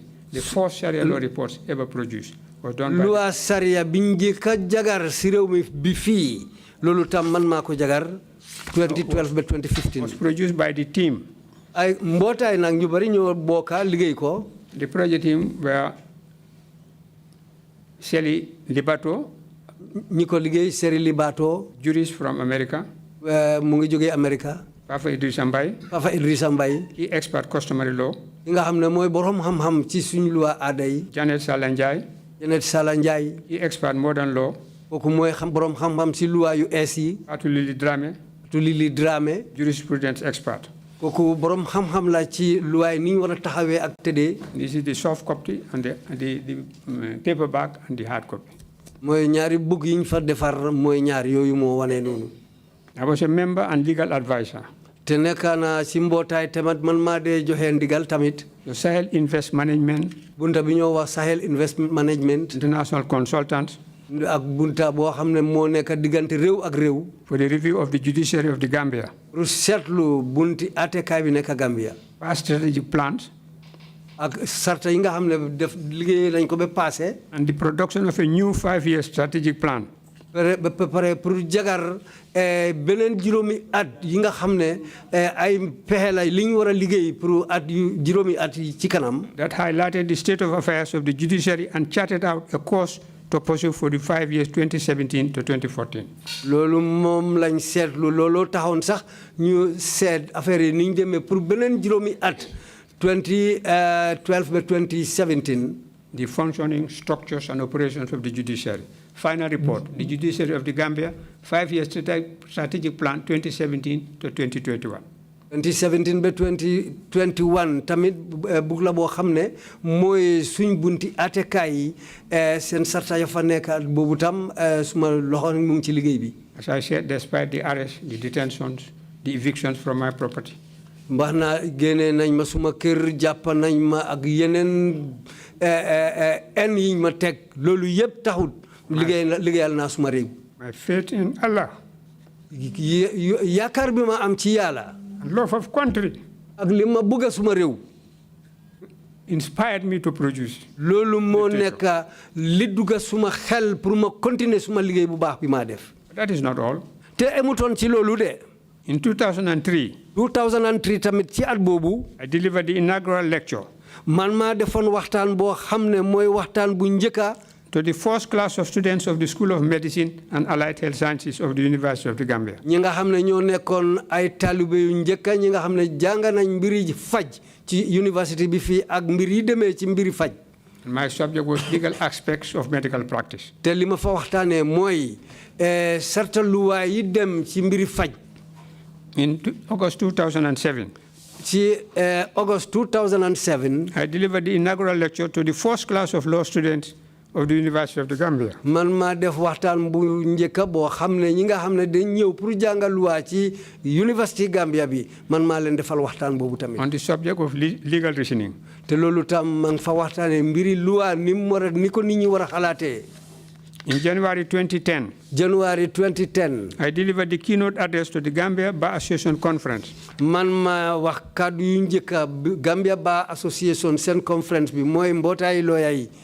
conference. On the subject, we are called to leadership, the enduring responsibility of lawyers. te loolu li ma fa mooy ñu pour ñëw bunti liggéey te lawyer yi seen taxawaay nam war a mel. In August 2012. August ci ati 2012. I delivered the bar dinner address to the first class of students of the Gambia Law School. man maa waxtaanal ay taalibe yu njëkk ñi nga xam ne dañ ñëw pour jànga mbiri luwa ci Gambia Law School. On the road to justice, Lord Denning, Master of the Rolls, 1962 to 1982. mooy yoon bi ñu war a jël 1962 ba 1982 Lord Denning nim ko wane woon. In October 2010, I delivered a paper.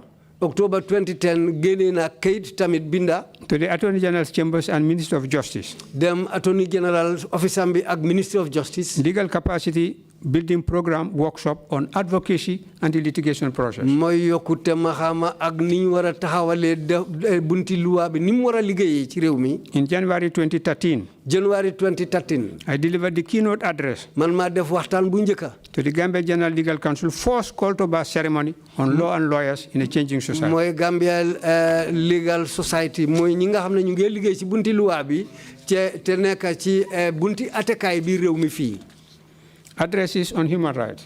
waxtaan ma def ci mbiri LFI doomi aadama yi. During the period that I was Attorney General and Minister of Justice in the military government. waxtu bi ma nekkoon Minister of Justice mi ma nekkoon Minister of Justice Attorney General ci nguuri soldaar yi. I gave the address on the workshop on business organizations and business transactions held at the Novotel from 19 to 18 September 1994. mbootaay bi ñu def Novotel pour tamit bunti liggéeykaay yi nga xam ne dañ nekk di business dañ nekk ci mbiri jula ñooñu tam si bunti loi ni ñu war a taxawee ak ni ñu war a demee def naa waxtaan boobu tamit Novotel. I'll just read the first paragraph. It is my pleasure to welcome you all to this workshop. waxtaan ba ma fa demee loolu la ma wax ni mu ne lii am naa kontaante pour oo leen ci ndaje bi. Mr. Mbaidu, we have to go there. Isn't it just sufficient? Yes, but just to highlight just one point. On business transactions, and in particular, Mr. Justice Amisa and Dr. Albert Fierjo, who have been working with us in the Ministry of Justice on various important legislative initiatives for the past 2 years. ñim tudda noonu nekk nañ ay nit ñi nga xam ne liggéey nañ ak ñoom pour ñaari at ci liggéey boo xam ne gars yi def nañ fi liggéey bu baax. It is the same Dr. Fierjo, now Professor Fierjo, who was a consultant to the Constitutional Review Commission, just finished. kooku Fierjo moomu Dr. Fierjo léegi professeur la moo nekkoon consultant ci suñ bunta bi ñu taxawal pour ekkati luwaay yi. He had just been a professor since 1994. Good. Professor depuis 1994. Yeah, my opening address as chairman of the Governing Council of the African Center on Human Rights Studies at the 5th annual meeting of the Governing Council from 20 to 21 October 1994. Dore ko 20 to 21st October 1994, African Center for Human Rights and Democracy sende jemi mantam ma garal ay kaddu fofu moy ki njëkk waxtaan ci ndaje bobu fofu kérok. In all the speeches, you will hear my pronouncements on the importance of the preservation of fundamental human rights and the rule of law. Ci waxtaan ya ma def yépp di ngeen dégg suma kaddu mooy elefi doomi adama ak luwaay nga xam ne ñoo taxaw pour aar doomi adama yi. I gave the opening address at the opening session of the International Commission of Juries, ICJ, workshop on NGA participation in the African Commission on Human and People's Rights from 23 to 24 October 1994. Dore ko 23 to 24 October 1994, ICJ ndaje biñ def tamit pour mbiri luwaay ak sarta yi nga xam ne ñu ngi leen a taxawal loolu tam def waxtaan naa ci ndaje boobu. I gave a statement on the occasion of the launching of the APR's program and timetable for return to civilian rule at the Independence Stadium, Bakau, on Monday, 24 October 1994. 24 October 1994 besi lundi pour AFPR si nguur gi ni ñoo delooyee nguur gi joxe ko civilian si tamit loolu waxtaan boobu ndaje boobu tamit ñu ko def stadium Bakau foofu tam def waxtaan naa fa. Mr. Chairman, late council, I would wish to be permitted to read this speech. Mr. Chairman, ak lead council No, Mr. Mbai, that would be really overindulging you. If you wish, perhaps you could include it in the body of material you will submit to the Commission. But this was the launching of the timetable for return to civilian rule. Yes. And what I said. But we are investigating human rights violations. And in fact, allowing you to go through this litany of publications and service to the country is also overindulging you.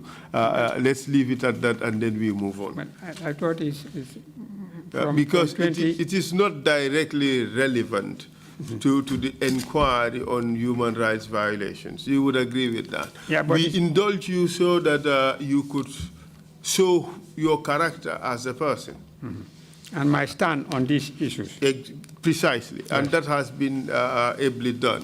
Yeah. May I now ask you this last question before I rest? These speeches define me.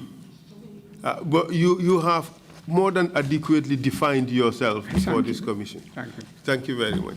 And Mr. Mbai, you've done all this service for this country. And you have told us that the worst civilian government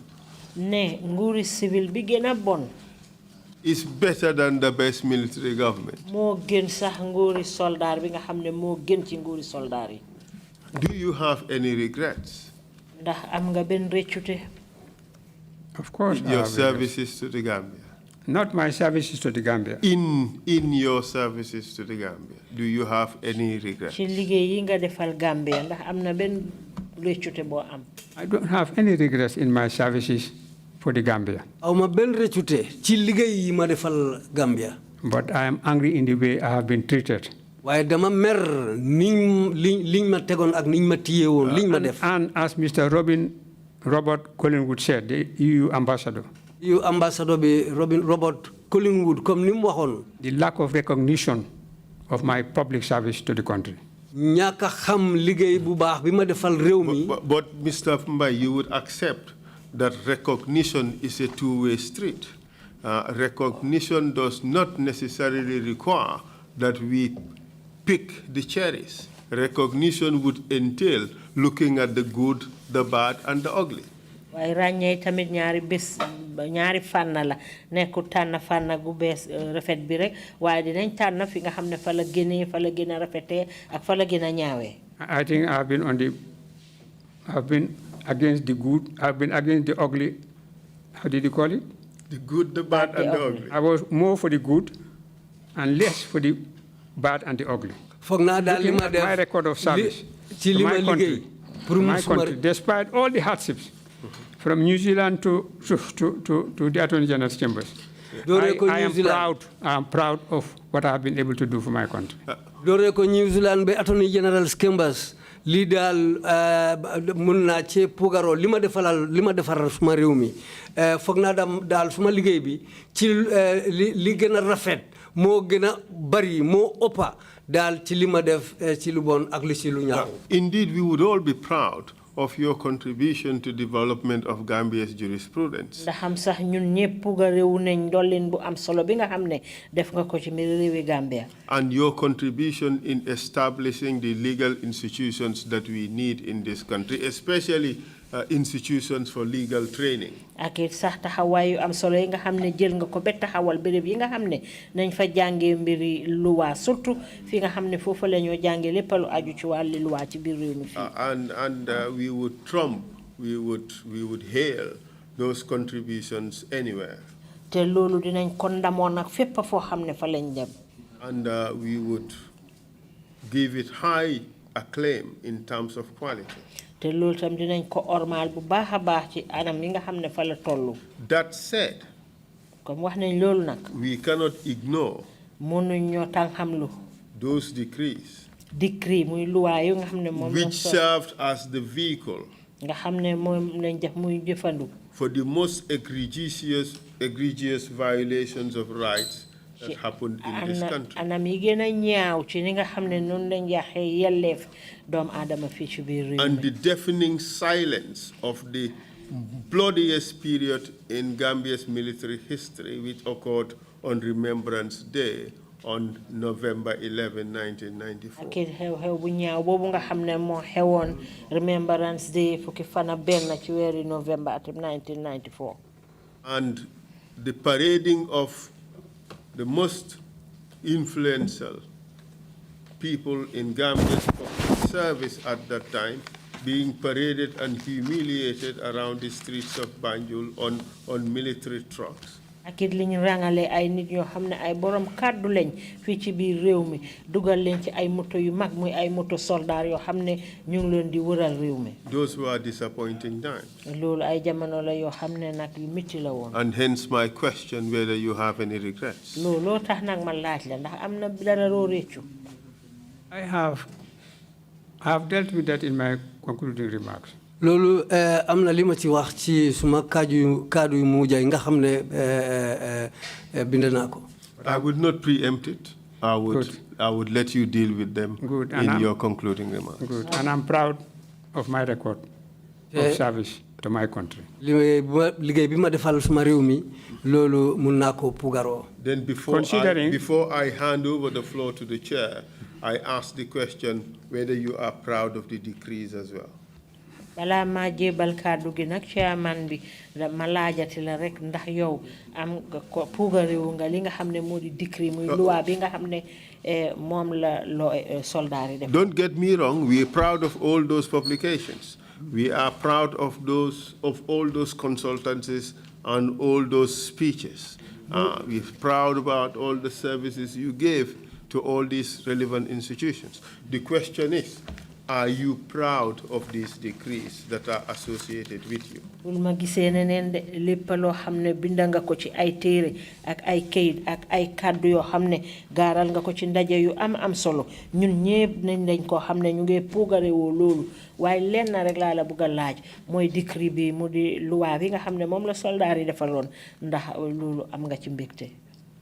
Having regard to my record of service to the country. Comme liggéey bi ma defal suma réew liggéey bu ma defal réew mi. It would be impossible. Loolu dina nekk loo xam ne mënut a am. Not only for me to defend these decrees. Pour man ma taxaw taxawal décret yooyu. Much worse to be proud of them. ci li si gën a bon pour ma pugaroo ko. I take it, therefore, that you regret your role in their creation. My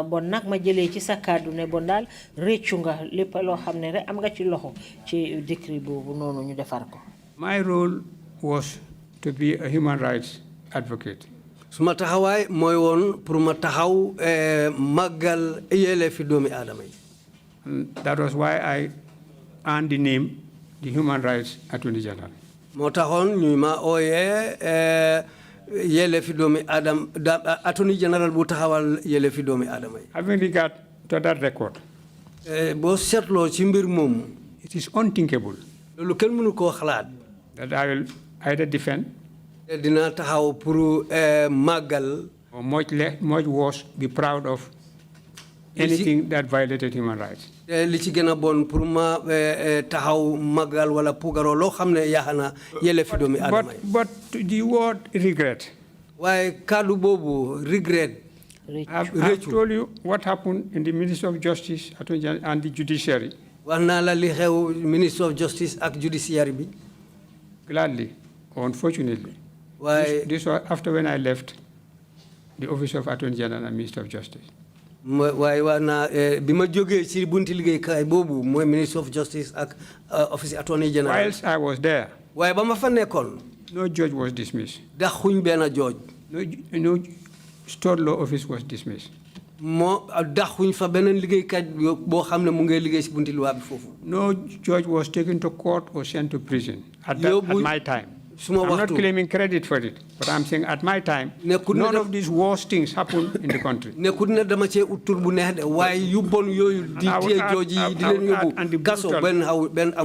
brutal shooting of Usman Silla.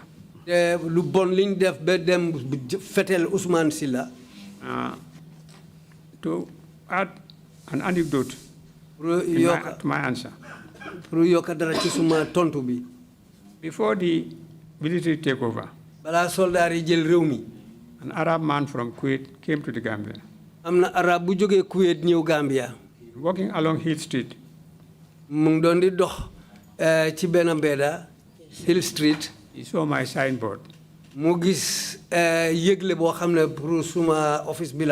Fanafana Chambers, Fafana legal practitioner. Fanafana Chambers, Fafambai legal practitioner, and all my qualifications were printed.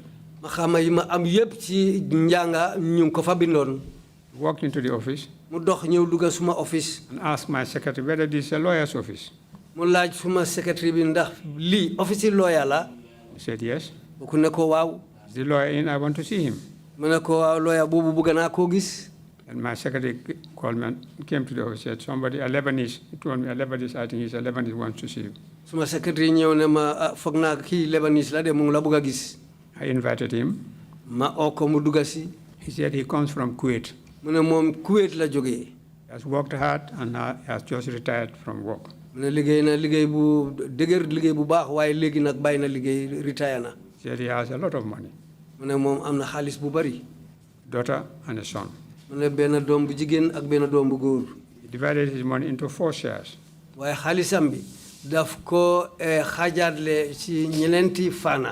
One for the wife, the other for the son, the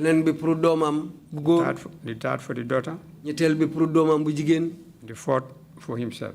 He said from his own share, he's traveled the world over. Until he came to Las Palmas. And found some tourists coming to the Gambia. He had no reason to come to the Gambia. He just came and fell in love with the country. He said he's been there 3 or 4 times. Now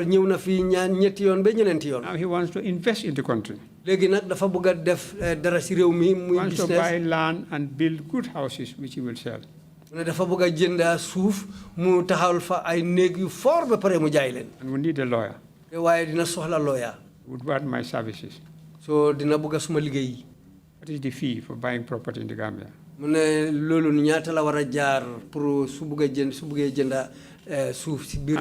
I told him. He said that was too much. Then we reduce it. I said, I can't. Why can't you? This is the fee agreed by the Bar Association. For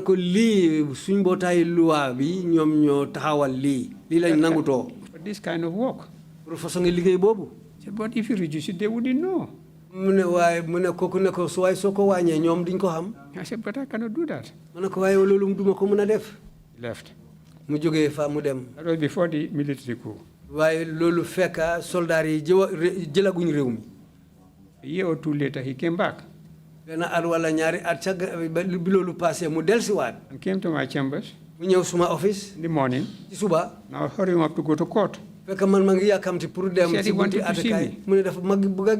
I invited him. He said he's a Kuwaiti man, a lot of money he wants to invest in the court, buy property, build and sell. The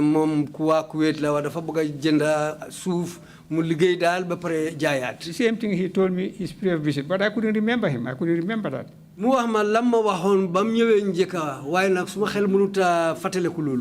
I told him the fee is so and so. He repeated the same, reduce it. I can't reduce it. Look, I'm on a road to go to court. He said, do you recognize me? I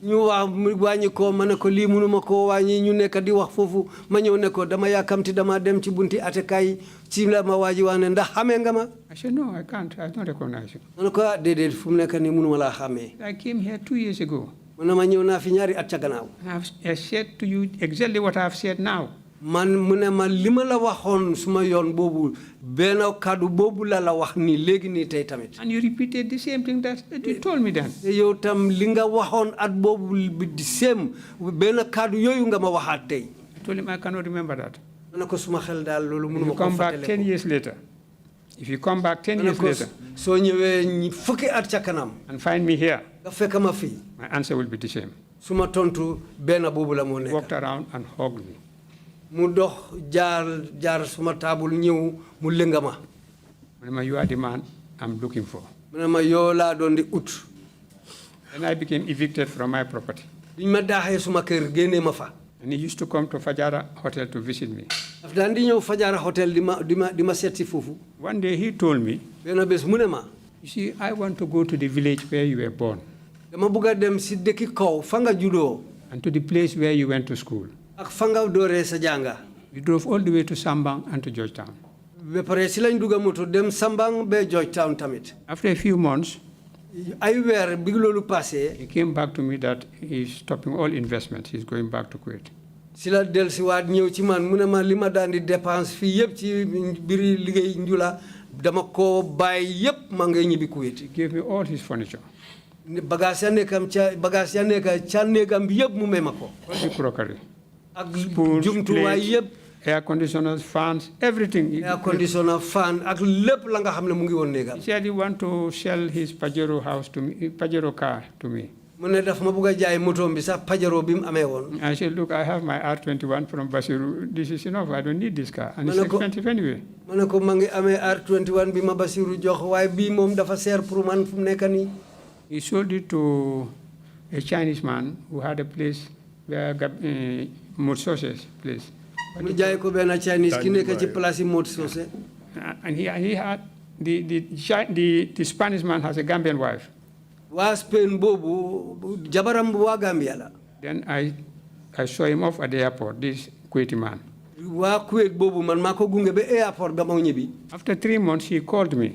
Ñetti weer gannaaw loolu mu call ma mu oo ma ci téléphone. He asked me to go to this place where the Spanish man who bought his car.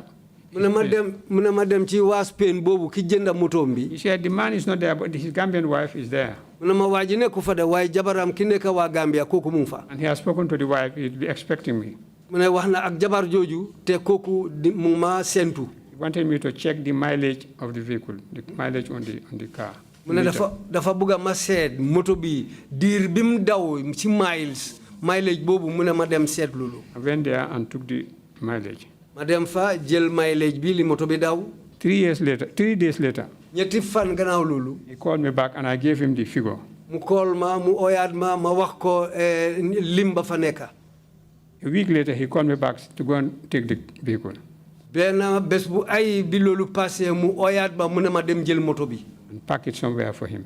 ma dem mu ne ma dem jël moto bi paak ko béréb pour moom. I took the and parked it at a Toki Man's carpentry workshop along Banjul Serekunda Highway. am na bunti carpenter bi nekk Banjul Serekunda ci yoon bi fala paak moto bi ma ko jëlee fala fam nekkoon. The vehicle was there for 2 years. moto bi nekk foofu pour ñaari at. But he would call me every 3 months, about every 3 months. waaye dina ma call ñetti weer bu nekk dina ma call. Sometimes in Kuwait. yéenay dina nekk biir Kuwait. Sometimes in Birmingham. yéenay mu nekk England Birmingham. Sometimes in Las Palmas here. yéenay dina nekk Spain Las Palmas. Sometimes in Canada. yéenay mu nekk Canada. But never said anything about the vehicle. waaye waxu dara ci mbiri moto bi. But after 2 years. waaye bi ñaari at bi Said, passé. how is my car? I hope you are using it. mu laaj ma naka la suma moto bi mel.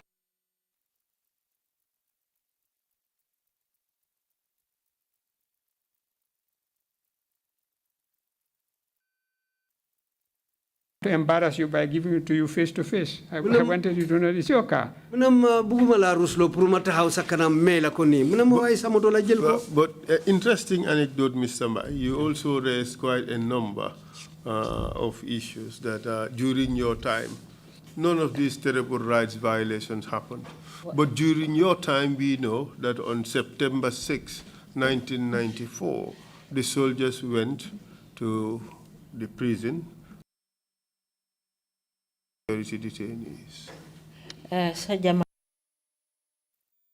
yelleef daanu toon xew jamono jooju waaye juróom benni fan weeru September 1994 dem nañ ci fi nga xam ne moo di kaso bi dal di fa toroxal ñi nga xam ne ñoo nekkoon ci wàlli kaaraange gi te téye woon leen fa. At around the same time, Ojay Jallow and others were arrested, taken to Mile 2 and tortured. ci benn jamono boobu Ojay Jallow ak ñeneen ñi ci leen leen yóbbu Mile 2 mitital leen fa. I know you interceded for their release. They were released. xam naa ne taxawu nga nag ba ñu bàyyi leen. But the fact remains that they were tortured and humiliated. waaye terewul tamit de ba tey nag mitital nañ leen dal leen fa toroxal. We've also talked about November 11. wax nañ lu aju itam fukki fan ak benn weeri November. On Remembrance Day, bés bi nga xam ne ci la ñu fàttale ku ñu demoon ca xeex ba. a day of great significance for soldiers. muy bés bu am solo ci soldaar yi. Our brothers were executed in cold blood at Fajara Barracks, Yundum Barracks, and in Sifo Forest. rey nañ leen jaxaran Fajara Barracks, Yundum Barracks ak ca àlli Sifo ba. A minimum of 11 of them were executed. lu néew lu toll ci fukk ak benn ci ñoom rey nañ leen. There was no word about that. te kenn géegu ci benn kàddu. So terrible rights violations occurred during your time. bon nag sa jamono de am na ay yàq yelleef yu bari yoo xam ne xewoon na ci. This is not to suggest that you had anything to do with them. li ma wax nii nag tekkiwul day ne am nga ci benn loxo de. There is no suggestion at all that you were complicit. amul kenn ku ci xalaat tamit ne yow bokk nga ci. But this is just to show that this was the climate in which we operated that time. waaye buy wane rek ne lii mooy li nga xam ne moo daan dox jamono jooju ci réew mi. And those security detainees could not have been dealt in that way had it not been for these decrees. te ñooñu nga xam ne ñoo amee ci kaaraange gi mënuñu woon a toroxal ci anam yooyu fekk sukkandiku wuñ ci décret yi mu di luwaay soldaar yi taxawaloon. Which allowed for their detention, unlawful detention, and in fact legalized their unlawful detention. nga xam ne sa loolu moo taxoon sax benn téere te jaarale wuñ ko ci yoon ba pare ñu yoonal ko. Retroactively. And the detainees who appeared before the commission said that in fact the review tribunal that was set for them was a kangaroo court. It was just like the one that was set up in 1982 for the 1981 coup d'etat. wax nañ sax ne jàmbur yi nga xam ne ñoom lañ taxawaloon pour ñu gëstu seeni mbir àtte la boo xam ne rek dafa mel ni ba xewoon 1982 gannaaw coup d'etat bu nga xam ne moo fi xewoon. What do you say? It was bad. It was a difficult period, as you put it.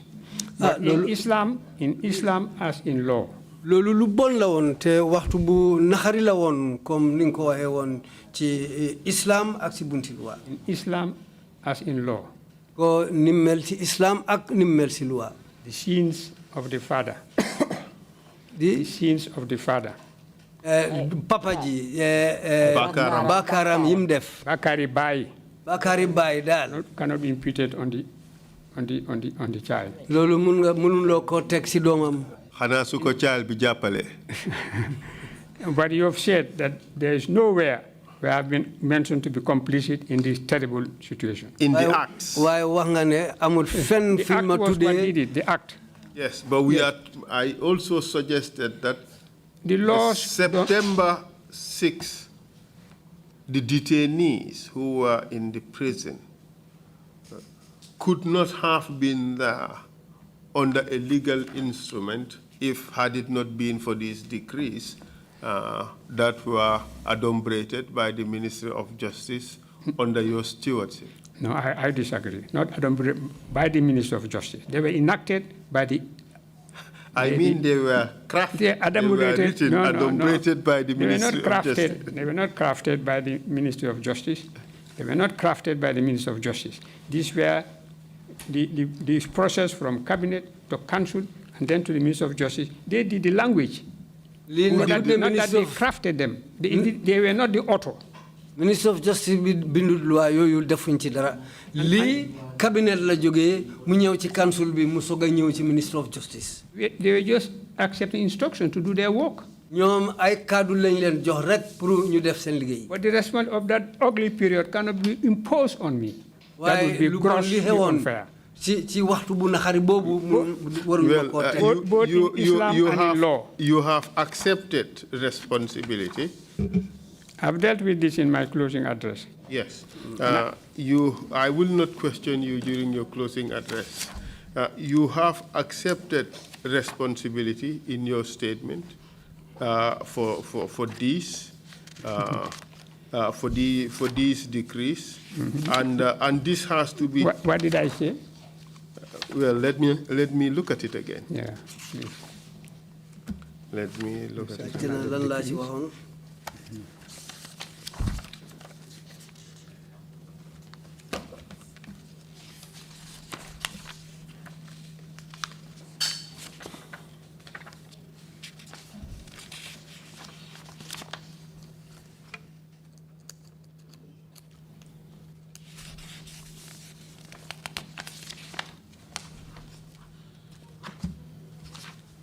What you are both looking for is part of the record, isn't it? Yes, it is part of the record.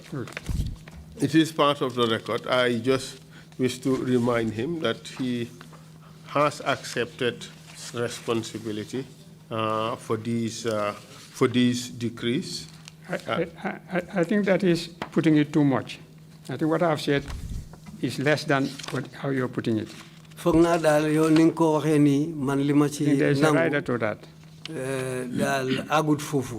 And looking at me and what I have been able to do, te man boo ma seetee ak li ma mënoon a def. I think it would be ungrateful and wrong to try to impute this ugliness on my name and character. kon foog naa su demee noonu. Much more legal responsibility. ak lu ñaaw li waruñ ma koo teg ci bunti comme ni ma war liggéeyee ci réew mi ak bunti loi bi ni mu nekkoon ni ma ci liggéeyee woon. Well, that is a matter I would leave to the Commission. The Commission would look at everything that you have said on that particular issue. And I think the point has been made that this is part of the record. Yes, the Commission will look at everything that you have said on that. But I would like to seek your assistance. Bëgg naa sa ndimbal. In clarifying. Pour seetal. The number of decrees. Decree yi ñaata. That were enacted by the AFPRC. yi nga xam ne total number. Total ñoom yëpp lim bi laa bëgg a xam AFPRC decree yi ñu taxawaloon. I can't remember all of them offhand. But do you know the number? Yes, you can give us the number. I think it should be about 115 or thereabouts. What is 95? How much? 95. 95, yes. Yeah. Wow. And about 30. Up to December, up to 1996, when civilian rule came back. Yes. The 1996 foog naa yëpp daal. And about 30 were enacted before. Before that, can you tell the number of decrees that were enacted before my appointments as Attorney General? Yes, that were 4 or 5. Bala moo nekk Attorney General. Foog naa ñeneent. 5 on the 10th of August. Yes. I only started work on the 9th. Yes. So I could not have been part of the 5 and 6. That's true. So that means six decrees were enacted before I actively took office as Attorney General. Yes, I know them. Can we hear them? Okay, I would give you the list. It is the Constitution, suspension of the Constitution decree. That is decree number 1. Yes. Right? And then decree number 2, that is the National Security Service Act. That is the transfer of the police to gendarmerie. Sorry, the gendarmerie to the police. And then decree number 3 is security detention. And then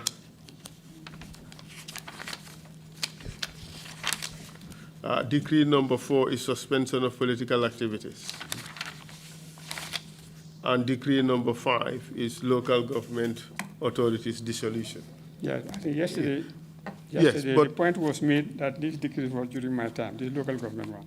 Yes, it was during your time, but it doesn't necessarily mean that you participated actively in it because it was on the 10th of August. Yeah, it was on the 10th of August. Yeah. When the process would have taken much earlier than that. The process of cabinet to council to enactment. Yes. Cabinet to council to legal division, Minister of Justice, back to cabinet, back to council before enactment. Yes. Now, but Mr. Mbai, you would have been the person to take it to council. No, I started work on the 9th. Yes, but you would have been the person to take it to council on the 10th. No. If it's enacted on the 10th, the process would take much longer than being there on the 9th and taking it to the council. Then you say from decree number 7 to 29. This was during my time as Attorney General. The record decree number 7 be 29 bobu suma waxtu la won bima nekké Attorney General. Yes. Which is decree number 20? Do you know, do you have 20? Yes, I am got 20, decree number 20. Yes. What is it? What about it? Do we have to go 1993, do we have to go through this again, Mr. Mike? You went through it repeatedly yesterday and the day before. Do we have to do that again? This is just for clarification. 1993-94 supplementary appropriation decree. Decree 20 is insignificant. It's about appropriations. Yes, and decree 21, 1994 appropriation decree 94. That too is about appropriation. 22 International Tribunal Center Amendment Decree. Yes. Medical Service Amendment Decree. Yes. Minerals Act. Those have no bearing on human rights violations. Yes, and that's why now I want to clear the impression that I was just for all these draconian decrees. No. Even the 29, that was during my time. 7, I have counted 10 of them, which had nothing to do with human rights violations. So that the impression that Fafambai made all the draconian decrees is wrong. But Mr. Mbai, the number really wouldn't matter. What would matter is the nature and quality of those decrees that were made during your time. That's why if even it is one decree, which resulted in massive rights violations, it's a reason to worry, yes, isn't it? I agree. But if the impression that if there are 95 decrees, and the public impression tried to be created is that I am responsible for all the draconian decrees. No. That's why I want this clarification. Yes, that would be wrong. After 29, you had up to 95. How many? If you subtract 29 from 65. 65. Oh, 65 were after when I left the Office of Attorney General. That's right. 6 were before I went there. And the 29 had 10 which had nothing to do with human rights violations. So there are 13 with human rights violations. What I'm saying, that the impression that I am you agree, responsible Mr. Mbai, there would be 13, therefore, with human rights violations. Yes, isn't that 13 too many? No. What I'm saying that, but 95 is too many, and it's wrong. Even one is too many, Yes, and but it's wrong. if the impression that I am responsible for all these draconian decrees, Okay, when 65. Let's agree. Let's agree you are responsible for 13. That I am not responsible for all the draconian decrees. Yes, but That's let's what I want. agree. That's the clarification I want. Yes, but let's agree that you are responsible for 13. That I was the Attorney General at the time that these 13 were enacted. Yes. I was the Attorney General. Yes. But I wouldn't take responsible, but I was the Attorney General. The AFPRC was responsible. Okay, I was the let's say, but you were AFPRC also. As legal advisor, as is usually any government, but it military or civilian. But did it really matter what capacity? It does, because I was a legal advisor and not a decision maker in the council or even in cabinet. I was only a legal advisor. Yeah, just a moment, here. The point you raise, witness, whether or not the impression was given that you were responsible for all draconian decrees, draconian decrees. Counsel has answered that point clearly, that yes, he wasn't giving the impression that it was all that. So that point is clear. Can we just proceed now? Where were you going, counsel? Were you finishing your questioning? So we can. I'm just asking Mr. Mbai whether he's withdrawn his statement where he said that he accepts responsibility. But isn't that part of the record that we established yesterday? Indeed, but he seems to be negating that. I don't want us to regurgitate all the points that we did yesterday. Yeah. Otherwise, we wouldn't be finishing here today at all. If Mr. Mbai is content at leaving the record in the state in which it is, I have no problem with that. The commission would examine everything he said and would draw conclusions. We are not amending the record at all. It was established yesterday. I think we should proceed. Is that okay? Mr. Mbai, are you satisfied with the record as it is? You seem what to we be said yesterday. Wavering from your earlier position that you accept responsibility. I have put my position on record. Thank you very much. I would ask no further questions of Mr. Mbai. Thank you very much indeed. Both of you, your cooperation on this point, and I'm glad we are not revisiting yesterday's proceedings. Yeah, but if I'm allowed just to finish this anecdote about the Kuwaiti man. About the Kuwait man? The Kuwaiti man, the man. They're from Kuwait? Yes. And the car? Yes. What happened? Let me finish the story. It makes me feel better. Yeah, maybe you can add it on to your closing remarks. Is that okay? Add it onto it. Yeah, just a second, Commissioners. Thank you. But again, thank you very much indeed, your witness, Kodoke Fafa, for splendid service to the government, and to the study and the pursuit of law. That you did them so brilliantly. My paths crossed with you perhaps 3 times. First, it was in Armitage. You were a great role model for all the young boys. A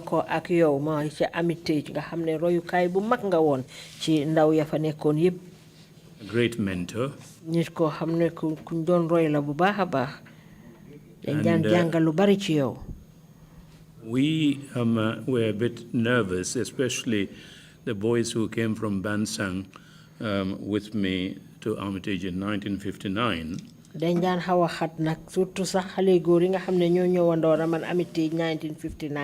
When we got together, we said to them, there is this one senior boy here called Fafa Mbai.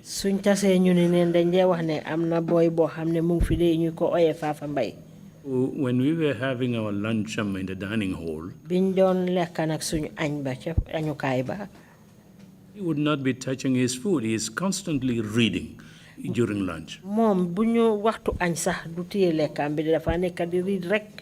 Say, if this is a senior boy showing this kind of example to us, can we emulate him? Bu fekkee ne moom day mu ngi joxe misaal yooyu noonu xanaa ñun mënuñ koo roy. But you guided us with the other senior boys who were role models for us in that boarding school. waaye terewul na nga teete ñu yow yaa yeneen xale yu góor yoo xam ne ñoom itamit ay royukaay lañ woon ci ñun ca school booba. The example that you set li nga xam ne mooy mandarga yu rafet yi nga xam ne moom nga fa taxawal. was something that helped a generation of students at that school. loolu day dimbali na ay taalibe yoo xam ne ñëw nañ fa ay yoon yoon. We thank you very much for that. loolu moom ñu ngi la cee gërëm bu baax a baax. It did not so much stop there. emul foofu rek de. Setting examples and advising young kids. pour nga nekk royukaay ba pare di digal ndaw ya nga xam ne ñoo fa nekkoon. And especially me, young rascal boy running around you and the other senior boys continuously. surtout ñu mel ni man ñoo xam ne ay xale góor dëgër bopp lañ woon di daw rek di toppa ci sa gannaaw. Next encounter was a brief one in Washington, D.C. beneen gise bi ma gisawaate yow nag mooy ca Washington DC ca America. I was a student at Johns Hopkins University. maa ngi doon jàng nag ci Johns Hopkins University. You came in as a part of a program for young and future African leaders. nga ñëw nag nekk taxawaa fa taxawaay boo xam ne bokk nga ci ndaw yi nga xam ne ñooy war a nekk kilifay ëllëg ci réewi Afrika. The mentoring, the guiding from Amite school days continued during that visit. teete boobu ak royukaay ba nga xam ne moom lañ amoon ca yow ca Amite school mu continuer ci ngan boobu nga def si woon foofu America. Interested in what I was doing at Johns Hopkins? Yes, John Hopkins. They were interested in what I was doing at Johns nga xam Hopkins. lan laa doon def ci jàng boobu John Hopkins.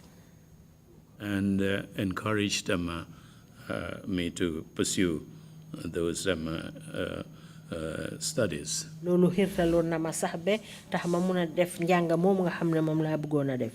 The next encounter was in London. ñetteelu gise ba ma gisee waata yow loolu ca London la Probably in Angleterre. 75. atum 1975 la woon. I was again a student at University of Cambridge, foofu tamit day taalibe laa fa woon doon jàng ci University bu Cambridge. the law school there.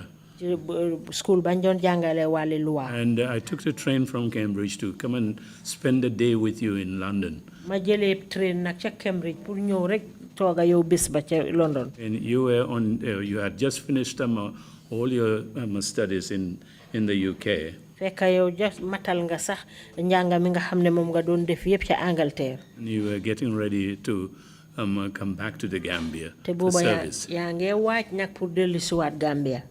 The entire day was on education and service to the country that you just kept on talking about. And I said, yeah, okay, this is all going back to old days in Armitage. liñ doon waxtaane bés booba yëpp nag rek mu ngi aju woon ci wàlli njàng ak li nga war a defal si waat réew mi ma ne la suma mag ji li daan fàttali na ma bés yañ daan am ca Armitage. But thank you again for the guidance. Thank you for the advice and the mentoring.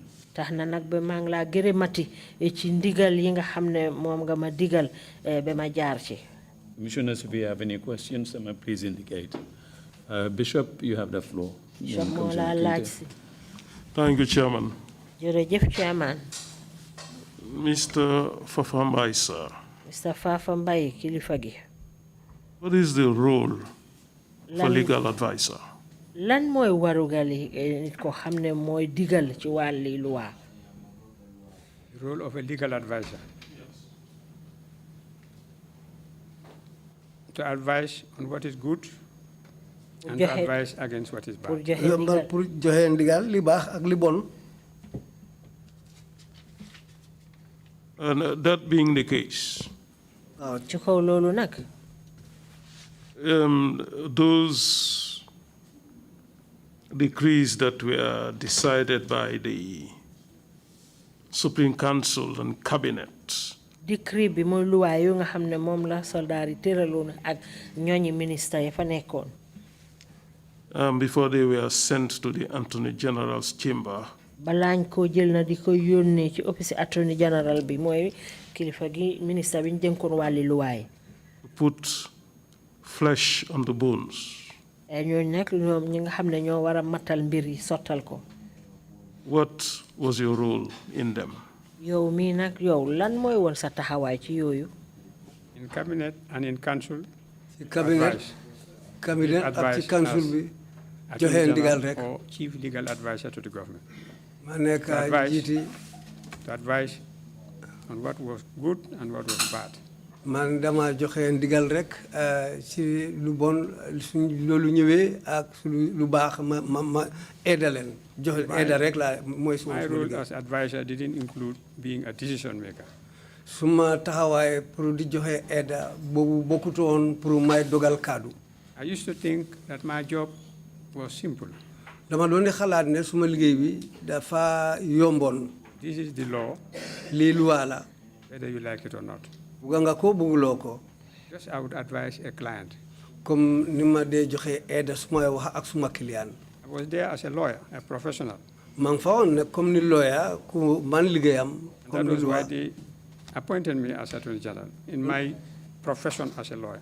I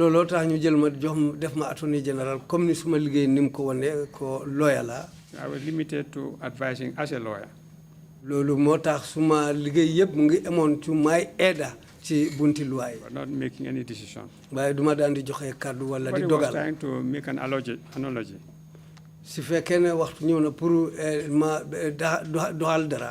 Listening and hearing are two different things. You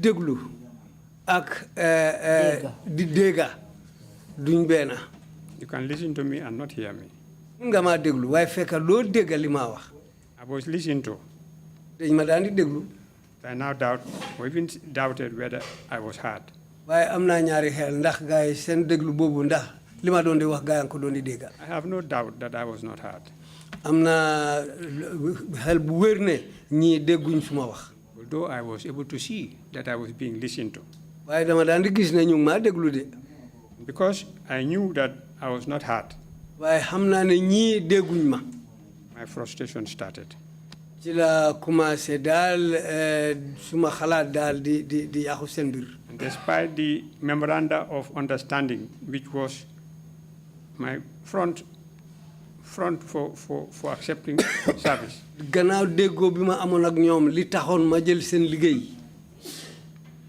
the experience I had, which I have tried to say a little of it. Not only the personal frustrations and agony and anguish,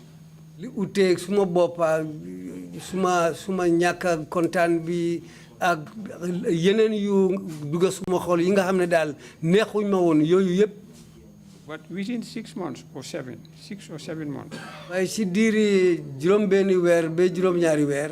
the way I was dealt with, the terrible allegations of corruption and theft,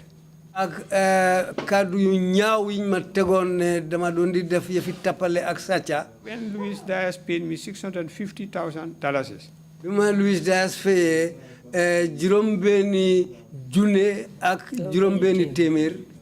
and I went to the Standard Bank to deposit the check for my account in England. Madam Standard Bank pour dugal xaliss bi pour ñu def ko ci suma compte bi nek England. They followed me all the way to the bank and made those terrible publications which SSF Jones condemned. ñom dañ ma topone be ci bank bi ci lañ soga wax kaddu yu ñaaw yoyu be Mr Jones ñew ngaña wax yoyu. But as if that was not enough. Waye comme ñom lolu doyut len. Immediately coming from Umrah. Ma dem Umrah di joge Umrah di ñipsi. 3 days from Umrah. ñetti fan rek bima joge Umrah. They arrested me and kept taking me to the NIA on and off. Ci lañ ma jappa ñuy ma yobu NIA dima isi. My solace waye nak li dalawon suma xel was that less than 20 days before, waye nak bala ñaar fukki fan I sat at a point at the Medina Mosque toog naa place ci juma Madina bi and felt that I was not 40 yards away from the Holy Prophet. ma gis ne suma digganteeg yonent bi fi mu tëdda passé wut 40 yards ñeneen fukki meter. And there was nothing that could worry me anymore. I was satisfied with that privilege that God had given me. ko loolu ma ngi amoon kontante li ma yàlla mayoon loolu. As if that was not enough. loolu tamit doyut leen. They evicted me from my property. ñu dem génne ma suma biir kër. My 3 little children. ak suma ñetti doom yu ndaw. And took everything I ever had. ñu jël lépp li ma musoon a am. As if that was not enough. loolu tamit doyut de. They kept arresting me everywhere. ñu continuer di ma téye fu nekk. Farafenni after visiting a blinding aunt.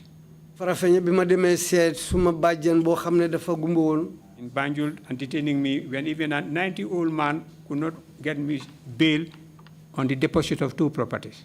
biir Banjul ki nga xam ne dem na ba am juróom-ñeneenti fukki at mënut maa bail bi mu tegee ñaari kër.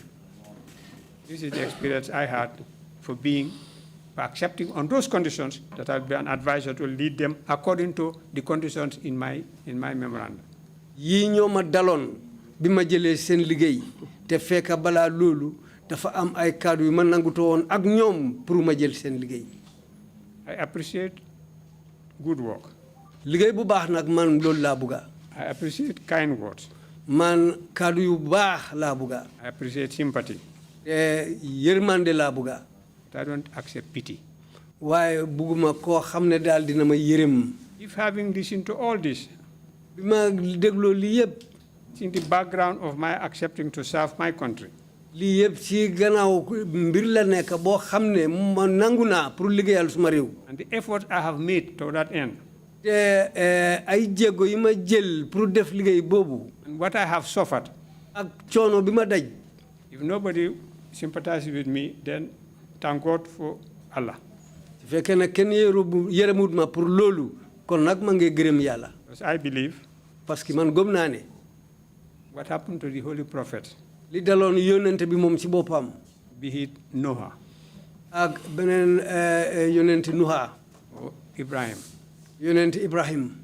or Musa yónnente Musa.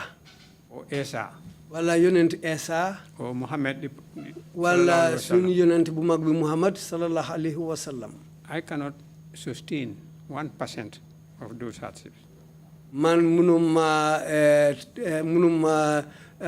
enu benn % ci coono yu ñooñu daj. Who am I not to accept what I believe was from Allah? man may kan pour duma nangu loolu li nga xam ne ci yàlla la jógee. If Allah says this will happen to me, su fekkee ne yàlla dugal na le lii dina ma dal. no man can stop it. kenn mënuta tere loolu. If Allah says this will not happen to me, su fekkee ne yàlla wax na le lii duma dal. no man can cause it. loolu kenn mënuma koo def. That is my stand in life. man loolu mooy suma taxawaay ci dundu. Indeed, Mr. Fafambai. Mr. Fafambai. We are definitely in sympathy with you, with what happened to you after your tenure as Minister of Justice and Attorney General. Minister, Attorney General. But what I want to know, are you trying to tell this commission that your advice were not adhered to?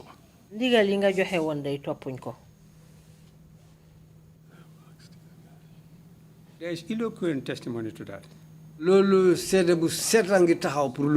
that's why it was not for me to force my advice being taken. But to explain, to persuade, to cajole, as a mature man, as a lawyer, as one who believes in Allah, one who loves his country. But I was aware of the difficulty of being understood. Because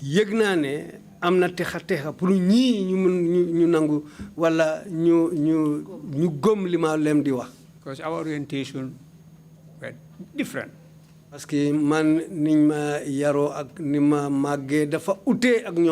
My professionalism and their professionalism are different. suma xam-xam si wàlli liggéey ak ñoom seen xam-xam ci seen wàlli liggéey dafa ute. This was the difficulty I faced. lii mooy woon texa bi ma dajoon. But together with the impressive team of civilians in the cabinet, waaye ak ñi nga xam ne civil lañ woon ñi nga xam ne ñu ràññee lañ woon ñu ngi ci biir cabinet. and the advice and wish of the general number of very eminent people that I know love me and like me and cherish my work, were able to persuade me to accept. ak nit ñi nga xam ne ñoo ma doon di edda pour ma jël liggéey bi ñi nga xam ne ñu ràññee lañ ñi nga xam ne bugga nañ ma nit ñu baax lañ woon ak nit ñu am xam-xam ñu edda ma pour ma jël liggéey bi. And the overall factor that I am a Gambian. te ci kaw loolu yëpp man waa Gambia la. Yaya Jammeh is not more of a Gambian than I am. Yaya Jammeh nekkul ne moom ma uppa pour nekk waa I had Gambia. my son studying law. I wanted them to come home to a place where law could be practiced. suma doom yi jàngal luwaa bitim réew dama bëgg a suñ paree ñu ñib si ñëw si réew boo xam ne luwaa mooy dox si réew moomu. I had as much stake, if not more, for the maintenance of law and order in this country than any one of them. ñoom li ma si dal li ma doxal si mbiri luwaa ci réew mi moo ëppa ñoom ñëpp ci seet li ñoo daj. No, the stake I have for the maintenance of law and order in this country must be greater than they had. li ma liggéey li ma taxaw pour mbiri luwaa si réew mi moo ëppa ñoom li ñoo mën a def si réew mi. The stake I had, the reason I had for this country to be stable was greater than they could understand, greater than they could even understand. man gom-gom bi ma am pour réew mi nekk si réew yi luwaa taxaw fii mooy dalil boo xam ne moo ëppa ñoom seen bos. That was the difficulty, the enormous dilemma, as I said it, of Professor Jean-Paul Sartre's existentialist. And I gave the anecdote of the Frenchman who was required to go to war when the mother was seriously ill. comme man loolu mooy woon suma taxaay comme misaal bi ma joxe woon waa France bi waroon a dem xeex waaye yaayam a ngi feebar. Should I fulfill my national duty and go to war, or should I stay and look after my mother? ndax mun naa àggali suma taxawaay si doomi réew ma dem xeex wala mun naa taxaw dimbali suma yaay mi feebar.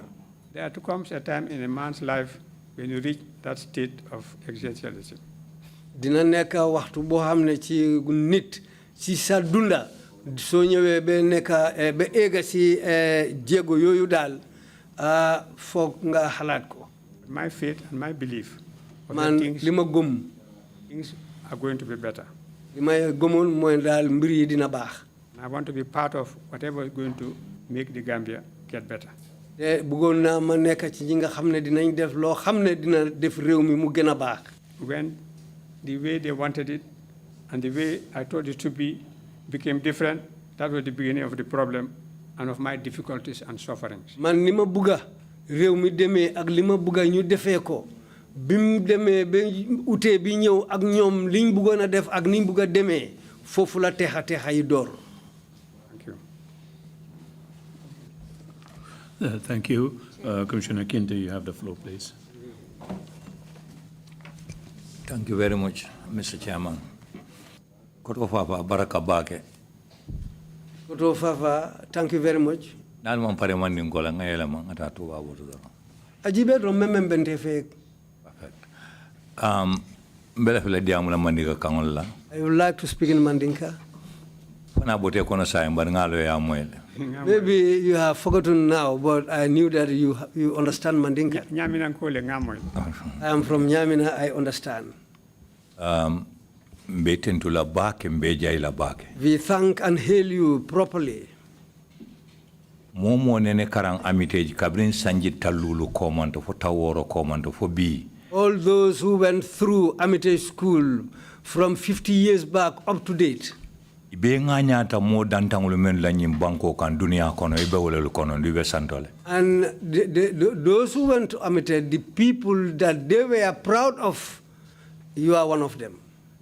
Andong inata ke mole model leti me alongo mo jama be ke fansumang ngake ko fafambay. And you became a model whom everybody was trying to learn from or trying to be like. Ngake londi ti bati. So that I'll become a knowledgeable person. ngake mo hamema bati with somebody with good aims ngakano soto na banko e bake and love my country really properly ani ngakendea bake and to be a very good person. Mantare fal kultendula ñun mu fendete ngamel lombirindindi ma.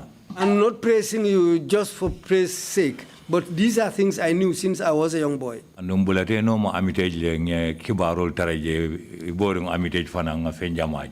And we followed you at Armitage, and when you left also, we saw a lot of things when you were there. And tonya Gambia fango mumo si nganya no elale. And truly, the Gambia can be very proud of you. Because you've become an instrument of measurement for the Gambia. Some came very close to it. Some are very far from it. But all their intention is to become like Fafambai, or let me even be more than Fafambai. We thank Allah for that, and we thank you also for that. When you were about to take this position, you said three things which were very important. It took a long time before you took the position. A lot of people came to you, talked to you, and convinced you to take the post. All those who came to talk to you, to convince you to take the position, they had their own fear. And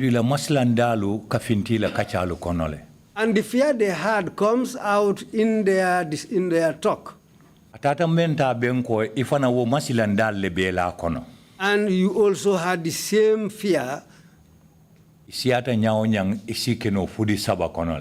However plenty there are, or however many there are, you can put them in 3 places. Baskets. Or in 3 baskets, okay. Follow. First.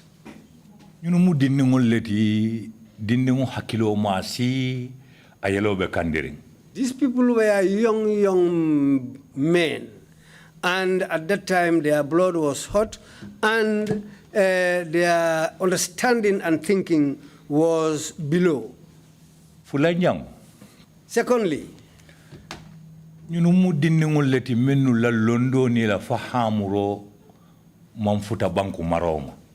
were young men whose understanding was below the level of ruling a country. Some of them, their thinking and their understanding was even below someone who should be the leader of a compound. The third one was the worst. They had weapons which could create a big destruction. I'm sorry, I made you laugh here. Let me make you laugh here. Okay, sorry, let me make you laugh here. They said a Jahanka man ran after a thief. He was having a very sharp instrument. He threw that sharp instrument which went over the thief, and it fell in front of the thief. Then the thief man picked up that instrument and he turned against the man who was running after him. And the man said to the thief, you have a very dangerous weapon, don't throw this at me.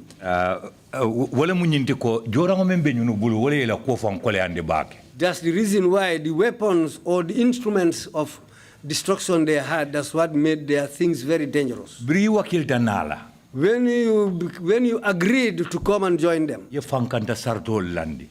you decided to put in place certain things which are things that you hope to go back on. Memorandum of understanding. That's what they call as memorandum of understanding. Then we have to agree to that if you want me to take this post. Now,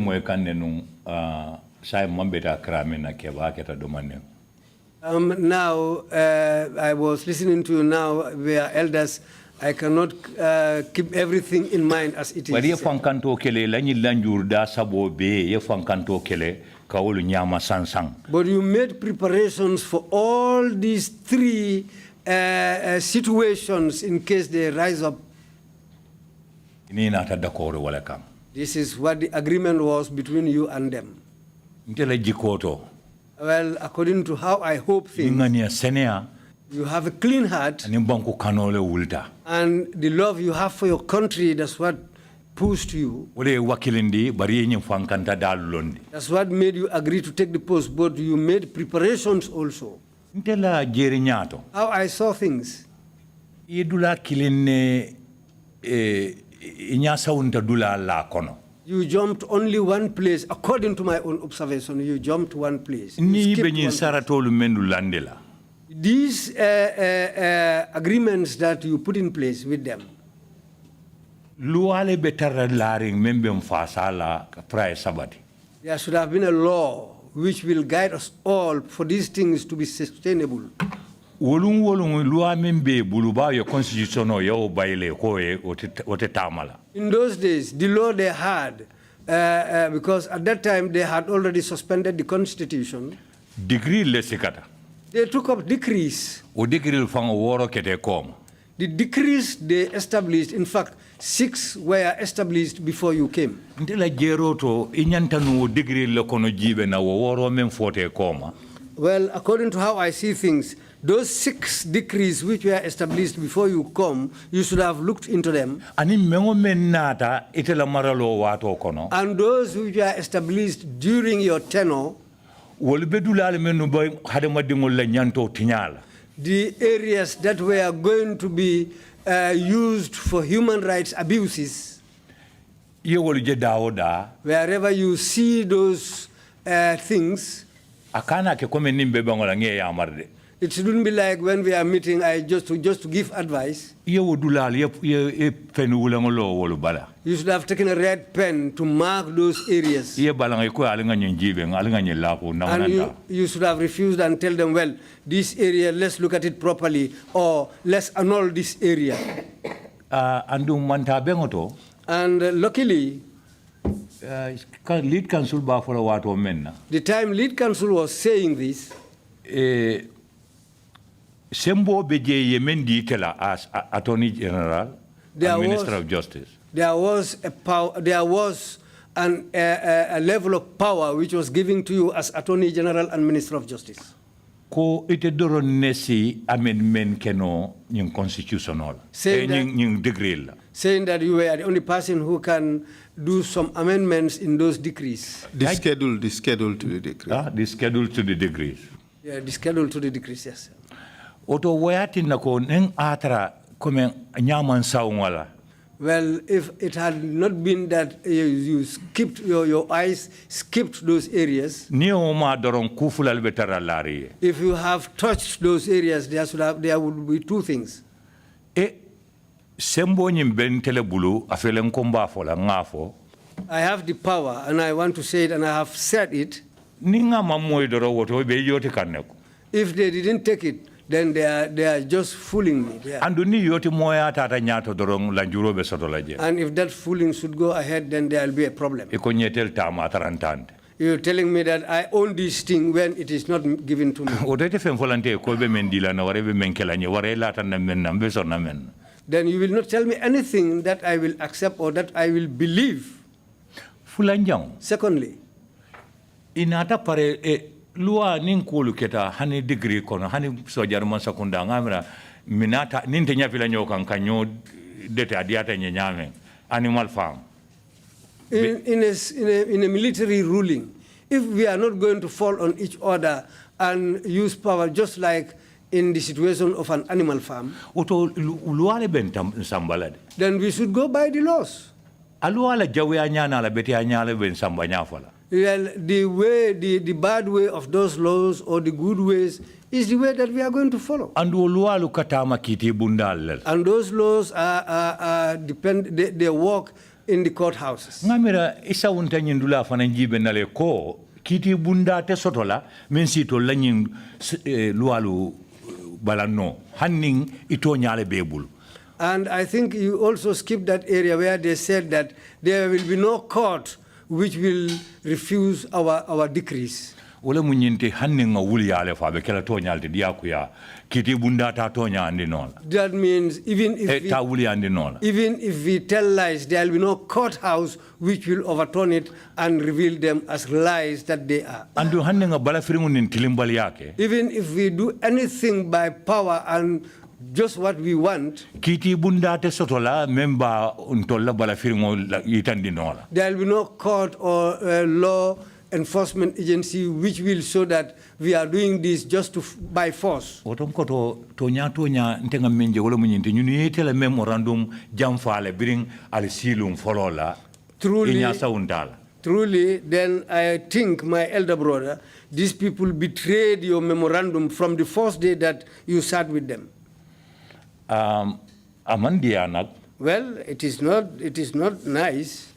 Bariyaje nga jairo membe kela membe war lata be bunyala katamba bela. The way we thanked and hailed you, what will be more than that? Wala mun jannin karobe kilim fula saba kela surtout November nata menketa September ngotu jeba November fana nata ye menke banko dingol la jang inyala. If that is the way, 2-3 months, much more. In September, we forget that, but in November, what they did to the citizens of this country. Ninte munumbalo na konyunu la jamfa mtebono la kono ndunsidunga mantoro kono nole but already banku di jamale ba mantoro kono andu nyunu be mele nyame ala le odango la mantoro si wara nole de wotonte be bulalale. Had I been the person in that position, I would have realized that these people have betrayed me.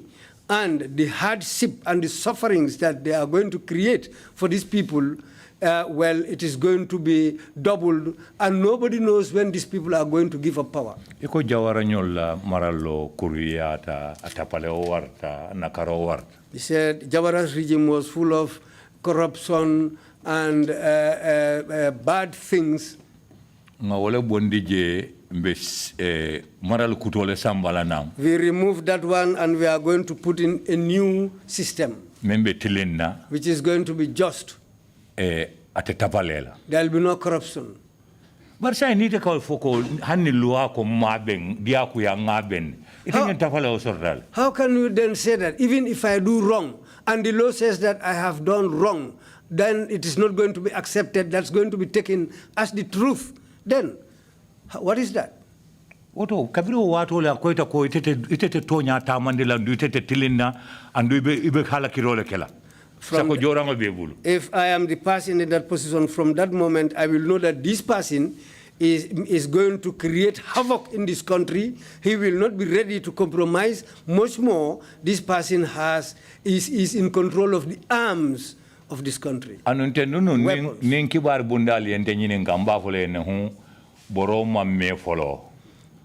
if journalists should come to ask me, I will tell them, well, we've just started. We are just starting and we are just going.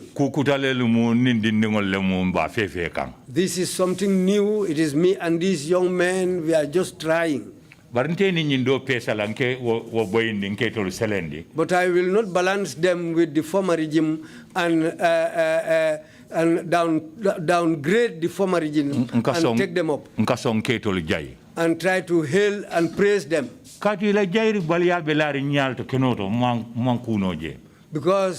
to the lack of praises, what they did, I am seeing it and I cannot do anything about it. If I cannot remove myself from there, there will be no reason that I will take to put myself inside there.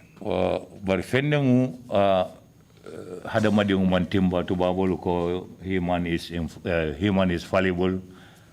As the white man said, no man is perfect.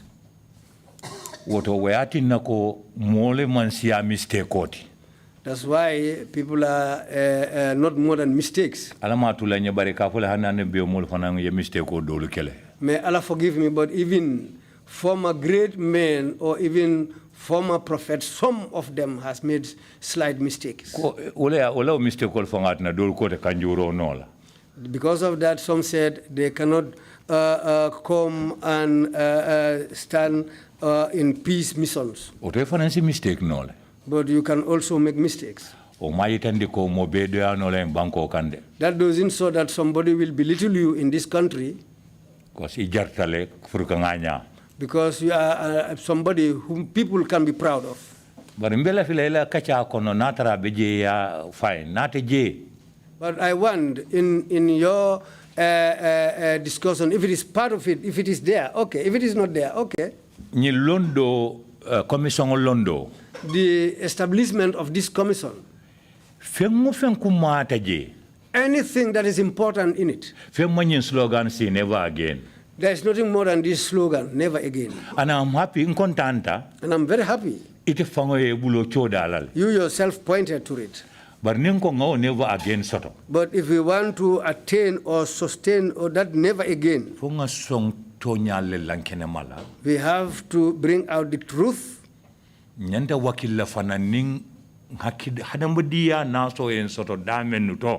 we should agree that wherever we've made mistakes, let's agree to them.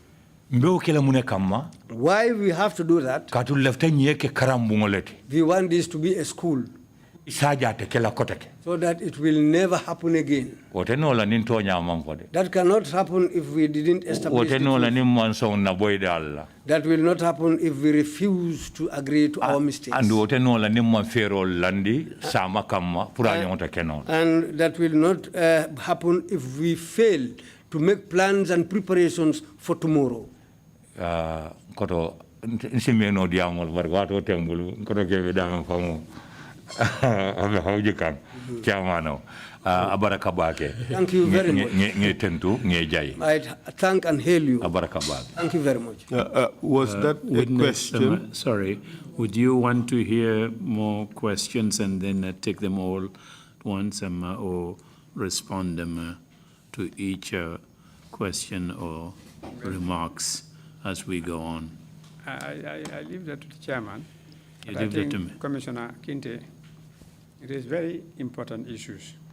Commissioner Kinte, they are not questions, but it is very important. Indeed. Issues. Commissioner Kinte, one of I mbiri am solo. And I'm grateful to him for his observation and his and what he has said about me. I'm very grateful. I'm touched. I'm moved by his. He is concluded that we all make mistakes. To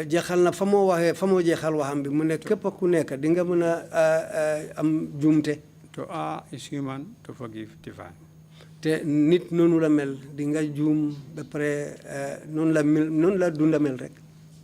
What I suffered in New Zealand, 24 hours ahead of our times. There was a point when I was ready to die. That was when I reached real freedom. When I reached real freedom, life and death was equal to me. You know, when death and life meant the same thing to me. That was when I achieved freedom.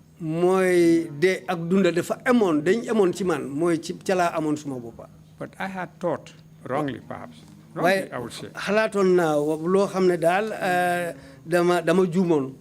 that the country had reached a stage where we are soldiers, that I am a soldier trying to rescue my country.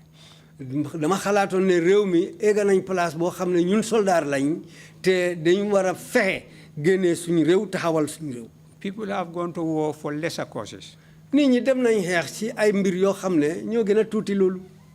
For lesser cause, for lesser than the cause I believed in.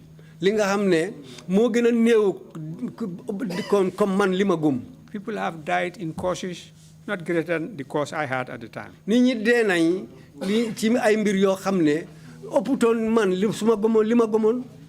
And I'm an optimist. I always believe that it could be better. I had imams who spoke to me and persuaded me. waxaman pour daal ma jóg jël liñ ma doon di wax. Imam who visited me at Fajara Hotel and said they have never entered a hotel. am na imam bu ma fekk Fajara Hotel mu ne musuta dugga hotel. And these are highly respectable people. te ñooñu nit lañ ñoo xam ne ñu am orma la si réew mi. My brother in the village, the only brother in the village. suma broda koo xam ne daal kooku rek laa am ki nekk si dëkki kaw gi. Didn't even know xamutoon sax wat li xewoon. Didn't even know what was happening to me. xamutoon sax li doon di dox. When I joined when I was appointed Attorney General, it was announced. biñ ma jëlee Attorney General ñu wax ko génnee ko si ay xibaar. He came ñëw na. and said, you should have studied agriculture. mu ne ma yow mbir mbéy nga waroon a jàng. Not law. waruloon a jàng loi. You don't belong in Banjul. mu ne ma yow doo waa Banjul. You come from the village. yow ci dëkki kaw nga jógee. They did it to you before. defoon nañ la ko. Only God save your life. yàlla rek moo la muccaloon. Why would you risk your life and work as a lawyer, even as a lawyer, much less Attorney General of a military government? lu tax léegi ngay teg sa bakkan di liggéey lawyer mu nekk place boo xam ne mooy Attorney General. I agreed with him. nanguloon naa comme li mu wax de. It was an agony to the whole family, even before my suffering started. suma njaboot yëpp kenn buggu ci ko balaa surtout sa balaa coono bi di ma dal ñoom bugguñ ko woon. But I cannot change my destiny. If Allah says this is going to happen to me, I cannot change. waaye mënuma wéy ci li nga xam ne mooy ndogali yàlla. After all these sufferings, when these TRRC started their hearing, at the day it was inaugurated. ci gannaaw coono yi ma daj yëpp ba TRRC bi biñ ko taxawalee bés biñ ko dooroon. I met the executive director, Baba Gala Jallo. ci laa dem gisee njiiti liggéeykaay bi executive director Baba Gale Jallo. I told him I'll be the first one to appear as a victim. ma ne ko man maay nekk nit ku njëkk koo xam ne dinaa ñëw wane suma bopp nag man nit la ñi nga xam ne ñoom ñoo ci am coono. I discussed it with my brother. ma wax ko ak suma brother. mu ne ma. he said to me. lu dal jaam bi mu ngi jooy ko si suñu borom. whatever happens to a human being is from our creator. nattu dafa am de. well, destiny is existing. nattu yi teg yonent yi xaju ci doomu aadama. what happened to the prophets cannot is too much for an ordinary human being. so dama ñëw pour wax la ne. so I came to tell you. na nga nangu ne nattu bi yàlla la ko teg du benn doomu aadama yàlla moo la ko teg. accept that it is only Allah who destined this for you. Nobody put it on you. benn tooñ nga mbindee fi yàlla di la ko caw fii moo gën mu. if you offend a human being here, if Allah decides to punish you for it in the world here, that's better than the punishment in the hereafter. mbaa yàlla ngee test sa ngóom sa tawakaltu fan la toll. well, Allah is testing your belief where it goes, where it ends. mbaa lii lu métti métti métti. however painful this is. téeñ la rek téeñ la ci lu baax li ñëw. it is just something that you put on your head before putting the load on top of it. parce que urus. because gold. balaa ñu ko couleur. before they color it. dañ koy lakk ba impurity si génn. they have to burn it to remove all the impurities. soo nangoo ne nattu bi yàlla la ko teg. if you agree that this is destined by Allah. c'est benn la si ñett yi moo tax. and it is one of these three things. That's why. kon di nga ko jàll. then you will transcend this. soo jàppee nag ne yàlla la doomu aadama moo la ko teg. if you think that it is because of a human being. kon sa ngóom manqué na. then your belief is zero. te mun ngaa foog ne diw la sax te diw jooju tegu la ko. you might even think it is so and so person, and when it is not that person. te du xëcc ci yow.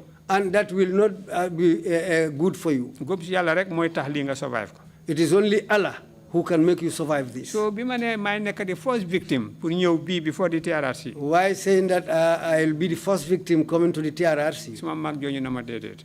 my elder brother said no. nga ne nangoon ne nat yàlla la ko teg. you said you agreed that it is Allah who destined this for you. na la loolu doy. let that be enough for you. delloo nañ la sa kër. they have returned your property to you. te aduna sax benn tabax doy na. and in this world, one compound is enough for a living. benn tabax doy na. one building is enough for a living. bàmmeel. And that's the grief. am na ñu bari jotuñ seen kër yi. There are many people who are unable to get back their am na compounds. ku sampataaxe ko mu jooru. People have built story buildings that all fell down. am na ku sampataaxe ko fanaanut fa sax dee. And people have built story buildings here before even sleeping there, they died. ñaa ngi amee njabooti góor. You have a family of males. ñu ñaara barke. Let's pray for. ñu nara barke. And those people, we have hope that they will have. njabooti góor seen barke coono la si waajur dem waaye moo baax de. Well, if you have males in your family and Allah gives them the power to become good people, that's very good. bul dem TRRC bu fa dem. He said, don't go to the TRRC. nga dem taxaw foofu. Go and stand there di wax sa naxar. and start to talk about your what you don't like, sa jafe-jafe yi. what happened to you, your problems, sa natt yu métti yi. and the hard things that happen to you. sa noon di la gis di si kontaan. Your enemies look at you and become happy because of that. sutura sa boppam moo gën wuñi sa boppam. To remain in secret is better than to reveal all what you've gone through. waaye suma doom yi. But my children, papa di nga dem de. they said to me, Father, you have to demal go. nga wax li taxawoon nga nangu. Go and tell the people why you accepted this post. nga wax li nga fa daj li nga fa def. And tell them what happened to you there and what you did there. li nga fa daj ak li nga fa def ak li nga fa daj. What you did there and what you encountered there. parce que léegoo léeg nga teseeg nit mu wax mu ñaaw si yow. Because sometimes you will meet with somebody, he will say something very bad about you. fekk xamul li xew de. Because that person doesn't know what has happened. na nit ñi xam li xew. Let the people know what has happened. yow lu moo tax ma wax ne damaa ñëw TRRC to set the record straight. That's the reason why I agreed to come to the TRRC to set the record straight. ak ci suma experience ak ci suma nattu ak suma jaar-jaar yépp. And in my experience and destiny and all that I went through. xëy na am na ñoo dinañ ci jàngee. And some people will be able to learn from you. just as ni chairman bi wax. Just as what the chairman said. di ko dalee Amity School. From Amity School. ba Washington. Up to Washington. ba London. Up to London. at yu bëri la. Many years. waaye fu ñu fi tesee rek. But wherever we meet. mu jàngee si man. He learned something from me. ne royuwaay la. I'm a model. MD Salla. MD Salla. bi doon suñ principal. suñ principal Amity School. He was our former principal at Amity School. dama bëggoon ba may ma doomam. He liked me so much so that he gave me. dama óolu woon mu yaakaar ma mu bugga ma. He trusted me, he liked me, and he had hopes on me. suñ demaan holiday ci nawet. When we go for holidays in the rainy season. man feeg daane wuñ suna yi du ma dellu Amity. school dina ubbi 1 month maa ngi wattu suna. Well, I will not go to the school until we finish harvesting the suna coups. yenn yi moo daan jël moto commandant mu ñëw jël si ma. Sometimes he will take the commissioner's vehicle and come and pick me up. kere bañ waxee si réew yu ñaaw yi wax biñ ma fekkee Standard Bank may déposé si woon ñu wax yu ñaaw yi. The day that they came after me to Standard Bank when I was depositing my money and the bad things, the advancement things they said about me. dafa yuuxu mu dóor tabula bu ne du dëgg. He shouted and hit his table and said, "It is not true." du suma taalibe Fafa Mbaye. No, that's not my student Fafa Mbaye. te ci yëpp wax nañ ko ñëpp wax nañ ko. And all the teachers said this. doomu adama laa nag. I'm just a human being. su ma accepté woon li ma suma brother wax man nangu lii la nattu yàlla la. Well, if I accept what my elder brother told me that this is destined by Allah, kon du ma ci mucc. then I would not have survived. waaye nag. But sant yàlla. thanks to Allah, suma njaboot gi. my family, macha allah. thanks to Allah, vindicate nañ ma. they have vindicated ma vindicated doon me. jéem ñoom dabul nañ ko. Whatever I have been trying, they have doubled it. man dëkk ba jógee Samba ëpp ñetti kër fanweeri kër. The village I come from is not more than 30 compounds, Samba. waaye yàlla yóbbu na ci Gambia region si yëpp. But yàlla yóbbu na ma si region si Allah yëpp. has taken me to all the regions in the country. ma am fa cëri kilifa cëri taranga. And I had the respect of an elder and big respect. ñu yónni ma jàngi. They sent me to go to school. ma jommal tubaab yi. And when I went to learn in the white man's land, they were all amazed by what I did. ndax loolu ndam la. I said, that's something which is great. mu ñëw nekk disaster. And it turned out to be disaster. ma nangu ko. I agreed, I took it. ma teseeg fi ñu dee yónnee ñi ñoo tànn si ñoom ma teseeg ñoom foofale muy Angleterre. I met with people whom they sent there. I met with them in the UK. ma duubal la ma doon def seen réew te ba ñoom seen tànneef yi dañ yónni foofu. I doubled what I was doing, and they picked their representatives and sent them there. ñu jël suma moto. They took my vehicle. biñ ma génnee suma kër. When they evicted me, dañ jël suma moto. they took my vehicle. Basiru Jawara. Basiru Jawara. jox ma accommodation 4 years ci hotel. Gave me 4 years, gave me accommodation for 4 years. mu jox ma moto boo xam ne moo gënoon moto bi ñu jël ci suma loxo. He gave me a vehicle which was far more better than the vehicle that they took from me. benn arab jógee Kuwait. One Arab man came from all the way from Kuwait. jox ma Pajero. Gave me a Pajero. teguñ ci ñaari at. Before 2 years, suma doom yónnee ma Land Rover. my son sent a Land Rover for ci me. lawyers yeeg judges si man rek a say dawal Land Rover. Among the lawyers and judges, I was the only person driving a Land Rover. ak natt boobale. If I hadn't come with that destiny from New Zealand, ndam la ma am Angleterre du ma ko am. the win that I got in UK, I wouldn't have reached that level. suma nangu doon natt boobu ñu génne ma suma kër jël suma moto. If I didn't agree to the destiny which made them evict me from my compound, du ma am accommodation in a hotel ñu ma defal everything. I wouldn't have that. Everything ak moto sax yëpp ma mel ni prince ci hotel bi. I wouldn't have been able to get that accommodation in the hotel when they were doing everything for me, and later on they gave me a vehicle. biñ jëlee suma Peugeot bi. When they took my Peugeot, ma am R21.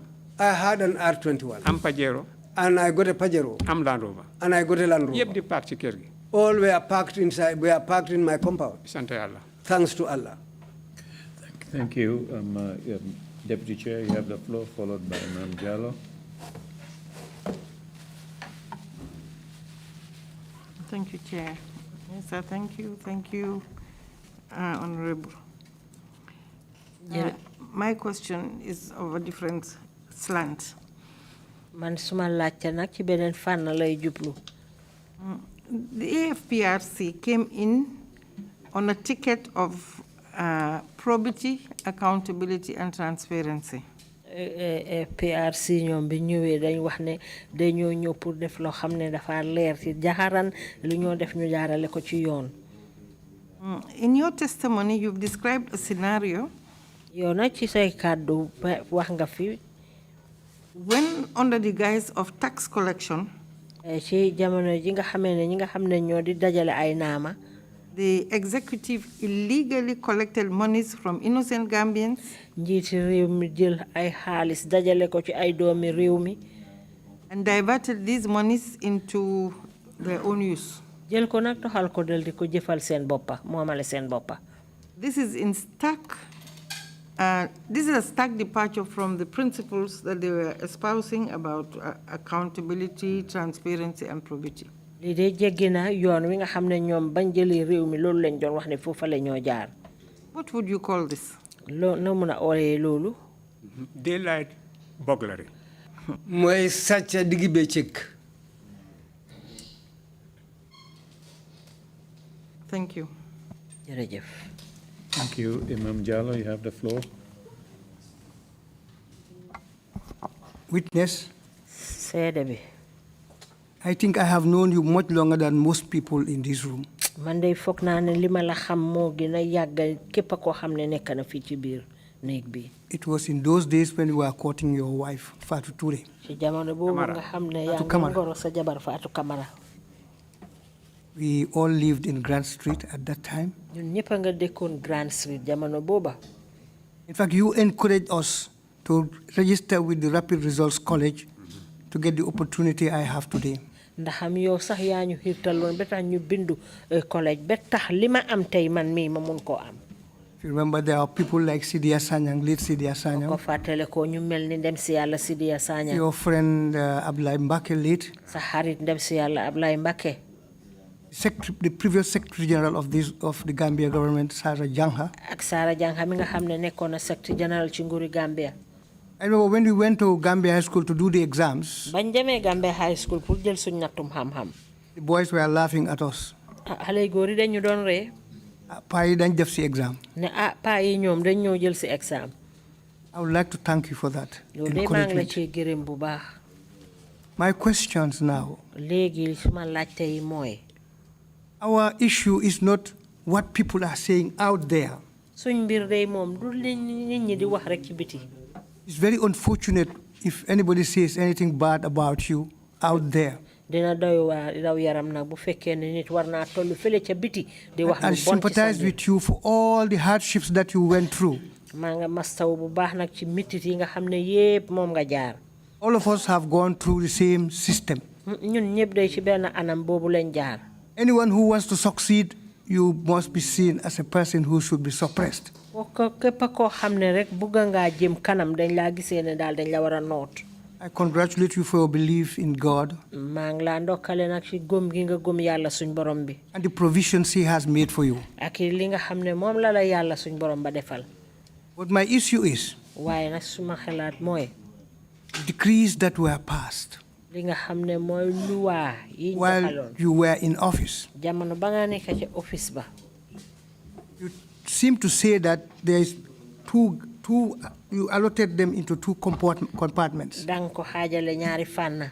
The first one is personal responsibility, bu njëkk ba mooy yow sa taxawaay sa boppa. and the other one is the collective responsibility. benn bi nag mooy loo xam ne da ngeen ko def ci mbooloo. I want you to clarify these two for the commission dama bëgg nga leeralal ma ñaar yi pour commission bi. so that we can know bu ko defee ñu mun a xam. how to attain to the possibility of knowing what exactly transpired ndax ñu mun a xam nag sa digga lan moo dox. and what is your responsibility in terms of the personal and collective responsibility. ak yow lan mooy woon sa taxawaay ci yow taxawaay bi nga jëlal sa bopp ak bi ngeen jël ci mbooloo. Thank you very much. jërëjëf. Thank you, Imam. Jërëjëf Imam. I have said my conditions at the time I accepted to serve like any other patriotic Gambian.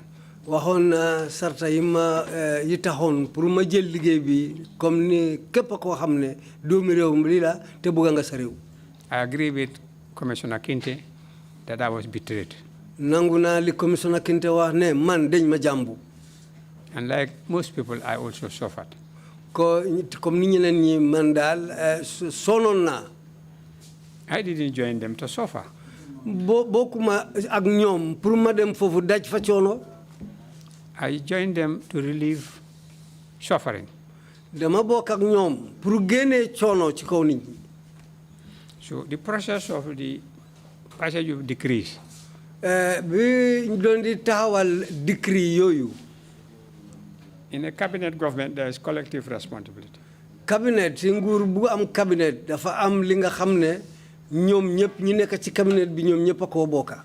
The only difference with the civilian government was that instead of parliament, we now had the council. Lim utee ak nguuri civil mooy nekkul parlement de waaye council la ñoo am nekkul néegi député yi waaye ñoom council la ñoo am. The functions of cabinet, whether civil or military, remain the same. Li cabinet di dox muy nguuri soldat wala nguuri civil yëpp benn laa nekka. And every minister with a portfolio and certain responsibilities. Minister bu nekk am nga liggéey ak la nga war a doxal. If a particular issue arises from a particular ministry, su fekkee ne am na lu jóg ci bunti ministre boo xam ne ñoom ñoo ko saytu. which has to be dealt with, li nga xam ne dañ ci war a def dara. that particular minister would come with a cabinet paper. Minister boobu ki nga xam ne moo saytu loolu dina ñëw ak kayit pour cabinet. which will be discussed in cabinet. loolu dinañ ko waxtaanee cabinet. We all have equal ideas, contributions to make. ñun ñëpp am nañ ku nekk nga jox sa xalaat yokk ci dara. But unlike a club, waaye comme ni dafa ute ak mbootaay club. in cabinet we had the principle of collective responsibility. cabinet nag boobu moom la fa da taxaw dafa mel ni yéen ñëpp a ko bokka. When we leave cabinet, soo jógee cabinet, and the issue becomes popular or unpopular, mbir mi génn mu nekk loo xam ne nit ñi bugga nañ ko wala bugguñ ko. if it becomes popular, su fekkee ne mbir la boo xam ne neex na nit ñi. the particular minister cannot take the credit. ministre bi ko saytu moom kenn du mën a jël tur bu neex bi. If it becomes unpopular, su fekkee ne tamit mbir la boo xam ne nit ñi bugguñ ko. all other ministers cannot say A is responsible. yeneen ministres yi duñ mën a wax ne diw sangam moom la de. Because it's collective responsibility. parce que ñoom ñëpp a ci bokkoon. When it passes cabinet, su passé ba mu passé cabinet. it goes to the council. dem dafa dem ci council bi. like a legislative body. ñoom ñooy mel ni comme ni bunti néegi député yi. And then it is discussed. ñoom dinañ ci toog waxtaan. In my role as a cabinet minister. kon moom taxawaayam comme moom it ministre la ci cabinet bi. What to say my opinion. pour mu wax moom xelam. In my capacity. ak ci bunti taxawaayam. As a lawyer. comme ni lawyer la. Chief legal advisor. moom mooy njiit ci ñi nga xam ne ñooy joxe ndigal pour affaire yi loi. When we go to the council. suñu demee council. I also give my advice. foofu tam dina dee joxe ndigal.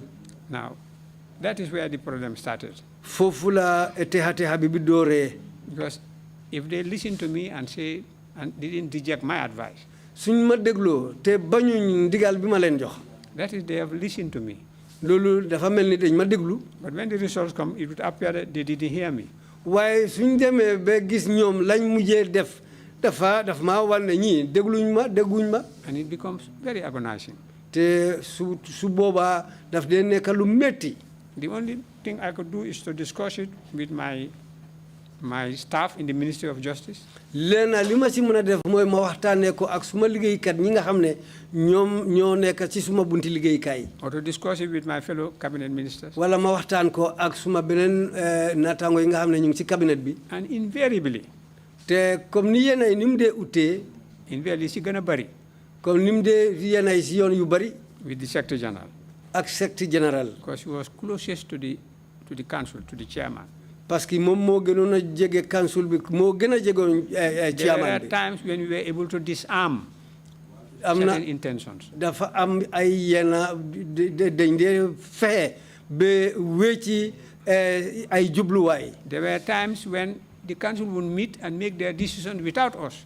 yéen ay council bi dañ dee dajee wax ba dogal fekk ñun yëguñ ci dara. There are times when we meet in the cabinet waiting for a council meeting and they take 2 hours to come. yéen ay dañoo dajee ci council meeting ñu toog dina dem ba ñaari waxtu ba balaa gaay di ñoom di ñëw. just appear say no council meeting. ñoom yéen ay sax dañoo ñëw taxaw rek ne ndaje du am tey. They did that even in cabinet meetings. loolu sax dañ ko daan di def si ay ndaje pour cabinet. When Aja Satan Jah would say chairman ji jàmbur di meeting di. Aja Satan Jah always tells me, well, somebody's brother, this is very painful. ñu toog fii di xaar ñoom ñu nga toog rek di wax seen wax.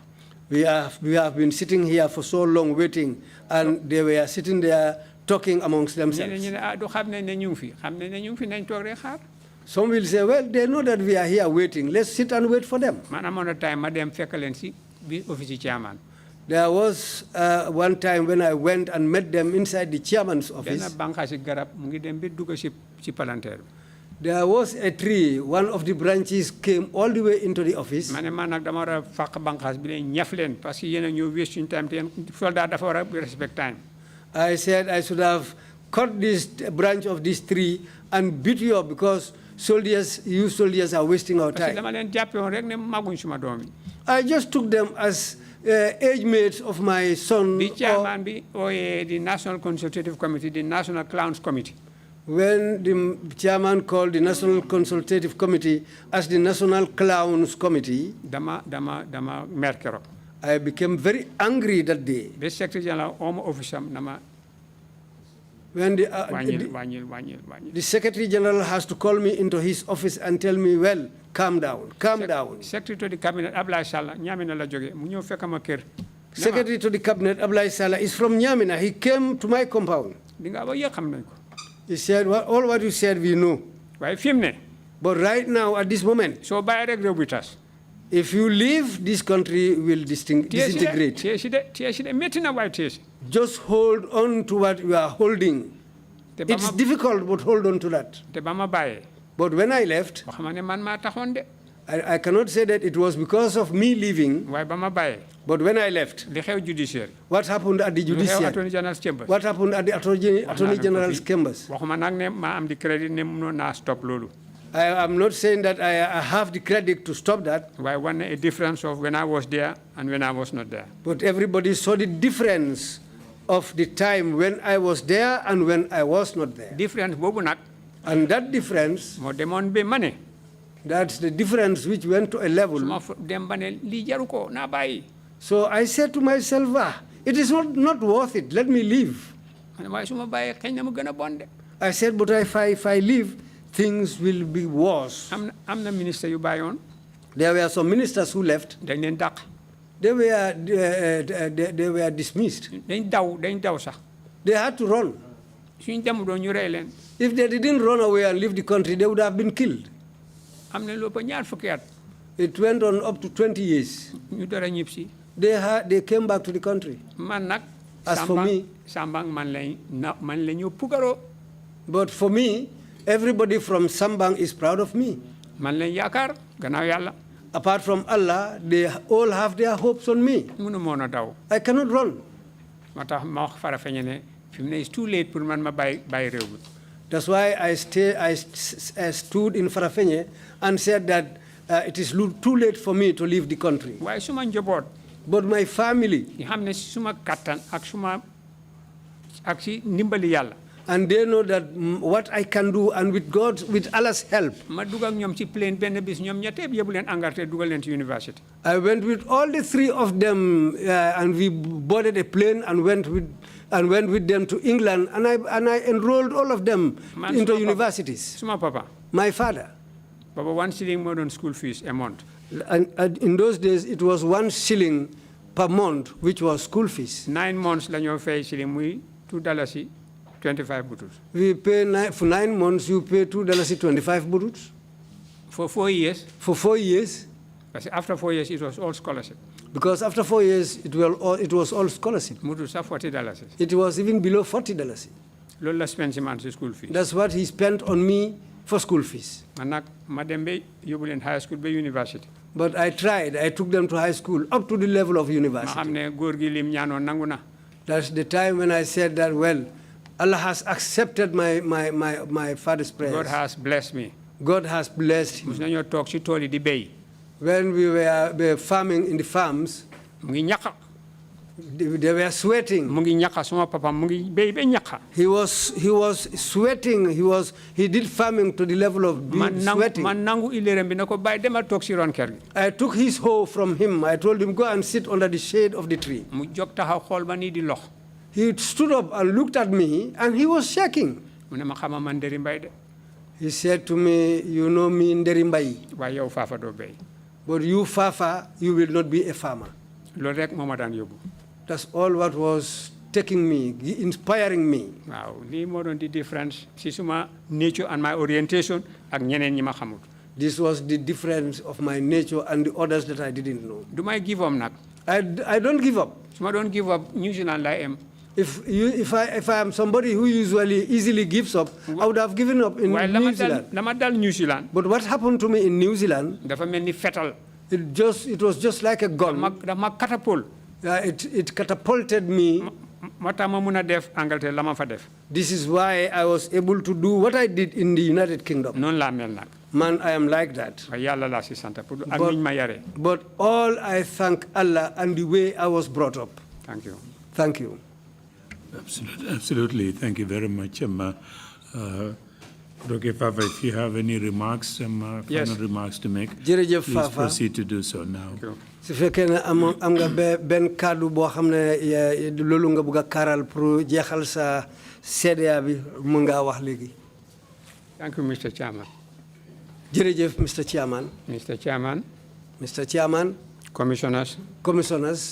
Lead counsel and his able team of advocates.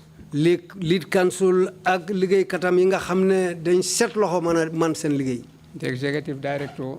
Executive director. And the entire staff of the TRRC. Ak liggéeykat yi nekk yëpp TRRC fii. I'm grateful to you all. ñoom ñëpp kontaan naa seen mbir. These are my concluding remarks. lii mooy suma kàddu yu ma gaaral pour jeexal waxtaan bi. Firstly, njëlbeen. Did the decrees respect the rule of law? Decree yi nii ndax màggal nañ loi. There are two elements to this question. ñaari mbir la ñaari fànn moo am si laajte boobu. That need to be considered carefully. li nga xam ne war nañ ko seetlu bu baax. The decrees in their literal meaning. décret yooyu liñ tekki. And two, ak ñaareel bi. the purpose of which they were trying to rectify. Li tax ñu génnee leen pour liñ waroon a aar. It is a question of judgment. Dafa des rek comme nit ki ni nga ko dogalee. Which can only properly be answered. Li nga xam ne mun nga koo tontu ci anam bu wér. When put in its right context. Si fekkee ne tëral nañ ko comme nam jubee. It is also a double-edged question. waaye nag laajte la boo xam ne dafa am ñaari tontu. Which can cut both ways. mun naa dem ci ñaari fànn yooyu yëpp. At a practical level. te ni mu mun a doxee si fekkee ne mbir la boo xam ne da nga koo doxal. When considered literally. boo ko seetloo bu baax loo xam ne ànd na xam-xam. Some of the decrees. yenn décret yooyu. had affected individuals. gëte na ay nit. And some of their rights were violated. ba pare nit ñooñu yàq nañ seen élève comme ni doomi adama lañ. But the equity in the purpose of the decrees. waaye la nekkoon foofu ci décret yooyu la nekk seen gannaaw. was to address the serious and systematic abuse of human rights. mooy pour ñu fànqa yàqa yelleefi doomi adama yooyu. Through corrupt practices that had held the nation at large. comme ni jëf-jëf yu bon yi nga xam ne ñu ngi leen doon di def ci biir réew mi fii. To ransom denying the citizens the fundamental right to a decent standard of living. pour mun a ekkati waa réew mi seen dund ak seen taxawaay mun a baax comme ni mu waree. In an underdeveloped economy. ci ci koom-koom boo xam ne àggutoon fa mu waroon a àgga. Good health care. ak wérgu yaram bunti wérgu yaram bu baax. Good education. ak bunti xam-xam njàng boo xam ne baax na. Food sufficiency. ak dund bu doy. Clean water. ak ndox mu set. Clean environment. ak suñu waruwaay bu set. And good infrastructure. ak bunti place yu baax yi nga xam ne ñu fi ñoo liggéeyee fi ñoo dëkkee mu nekk ay place yu baax. As a jurist. comme nag koo xam ne moom bunti luwa la moo liggéey. A law that violates fundamental human rights is bad law. loi boo xam ne dafa yaaxal élefi doomi adama loi boobu mënut a baax. Ultimately, the answer to the question may become a moral one. comme que nag si noonu la mel tontu pour laajte boobu mun naa nekk mbiri xalaat pour xel. One, a moral one, because to an extent, morality should have a role in the application of laws. parce que boo seetee loolu njub dafa war a am place ci li luwaay di doxee. And there is perhaps a case that the argument may be even stronger for developing and underdeveloped countries, where incidences of state capture can cause untold and unnecessary sufferings on millions of people. te boo seetee pour màggal réew bi ni moo yokkutee am na yoon waaye nag am na yenn yoo xam ne boo ko doxalee mun naa isi coono bu mag ci réew. Moral philosophers ñi nga xam ne seen xalaat dafa yaatu ñi nga xam ne borom xam-xam lañ. have approached the question in two different ways. ñoom seet nañ laajte boobu ci ñaari anam. Confucius, the great Chinese philosopher. Confucius boo xam ne borom xam-xam bu mag la koo xam ne Chinese la. And George Stuart Mill.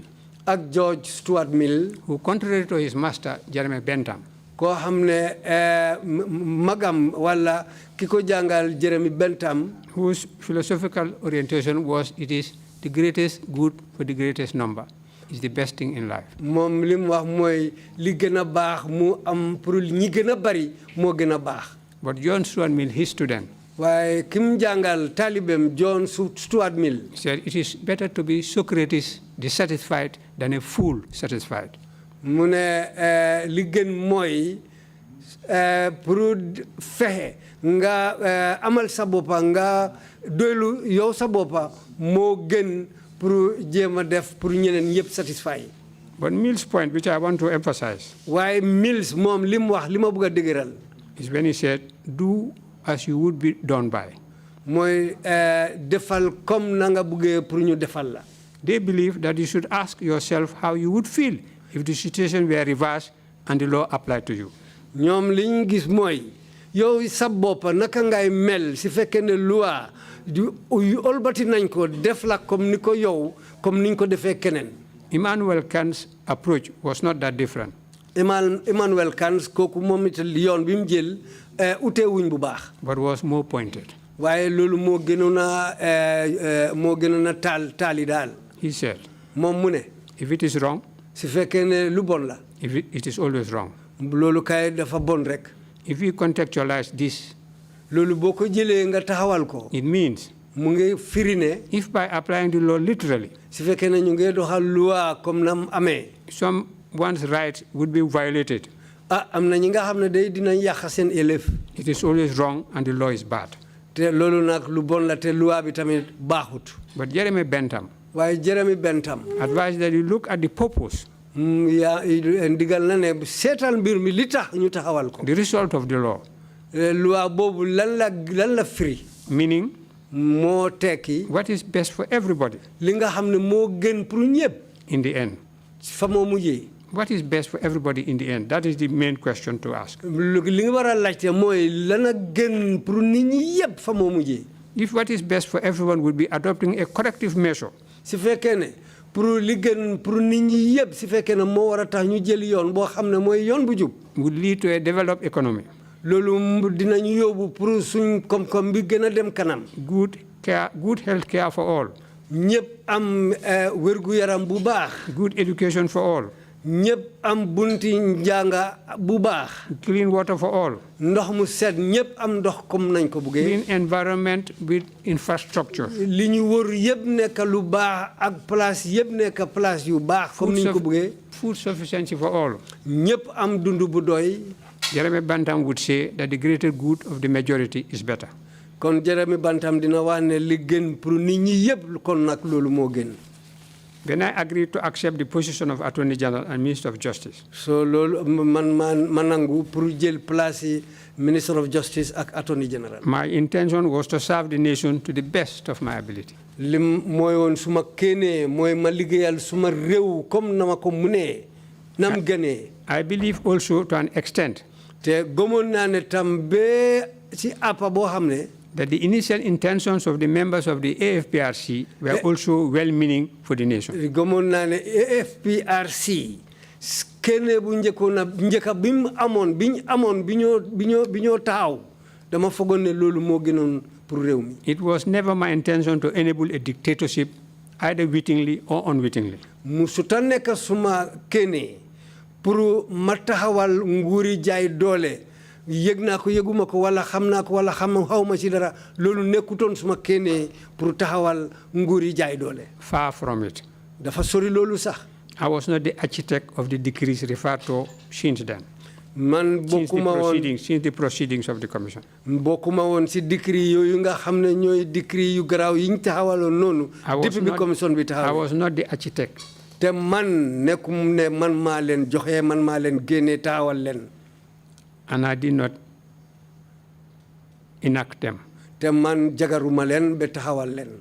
But I accept some responsibility. waaye dinaa ci jël some of them. waaye du yëpp de dinaa ci jël But I accept some of them were introduced during my tenure as Attorney General and Minister of Justice. dinaa ci jël yi nga xam ne taxawal nañ leen bi ma nekkee Minister of Justice. Attorney General. And for that, I take full responsibility with clear conscience that I had strongly advised against any law that I was aware of or had considered would violate fundamental human rights. te ci kaw loolu dinaa jël bi ci kaw ne kéene bu set laa amoon te joxe naa ndigal bu set pour liñ war a def niñ war a demee ak liñ war a doxalee mbir yooyu ci kaw lu set laa nekk ak lu jub. kéene boobu laa amee woon. I had stayed in my position as Attorney General and Minister of Justice for a relatively short period of time. waxtu bu néew laa def ci place boobu nekk Attorney General and Minister of Justice. Unfortunately. waaye comme ni mbir yi demee ci beneen yoon.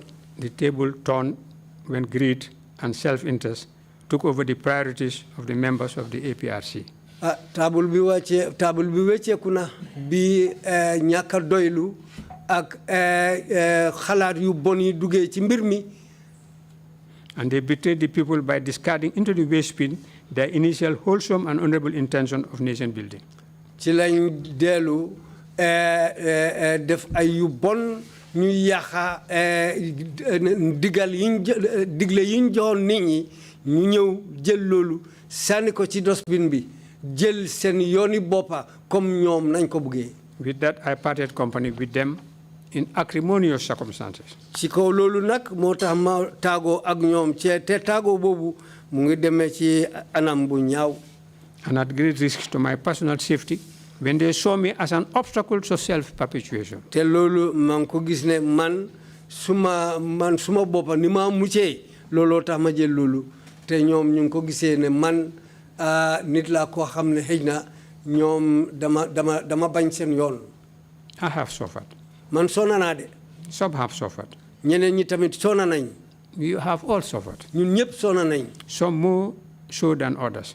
suñ coono bi nag dañ ëppante. If in the course of my tenure as Attorney General Minister of Justice, bi ma nekkee Attorney General ak Minister of Justice waxtu ba ma fa nekkee. if I had offended anyone in the execution of my duties, képp koo xam ne tooñ naa la bi maa def suma liggéey boobu.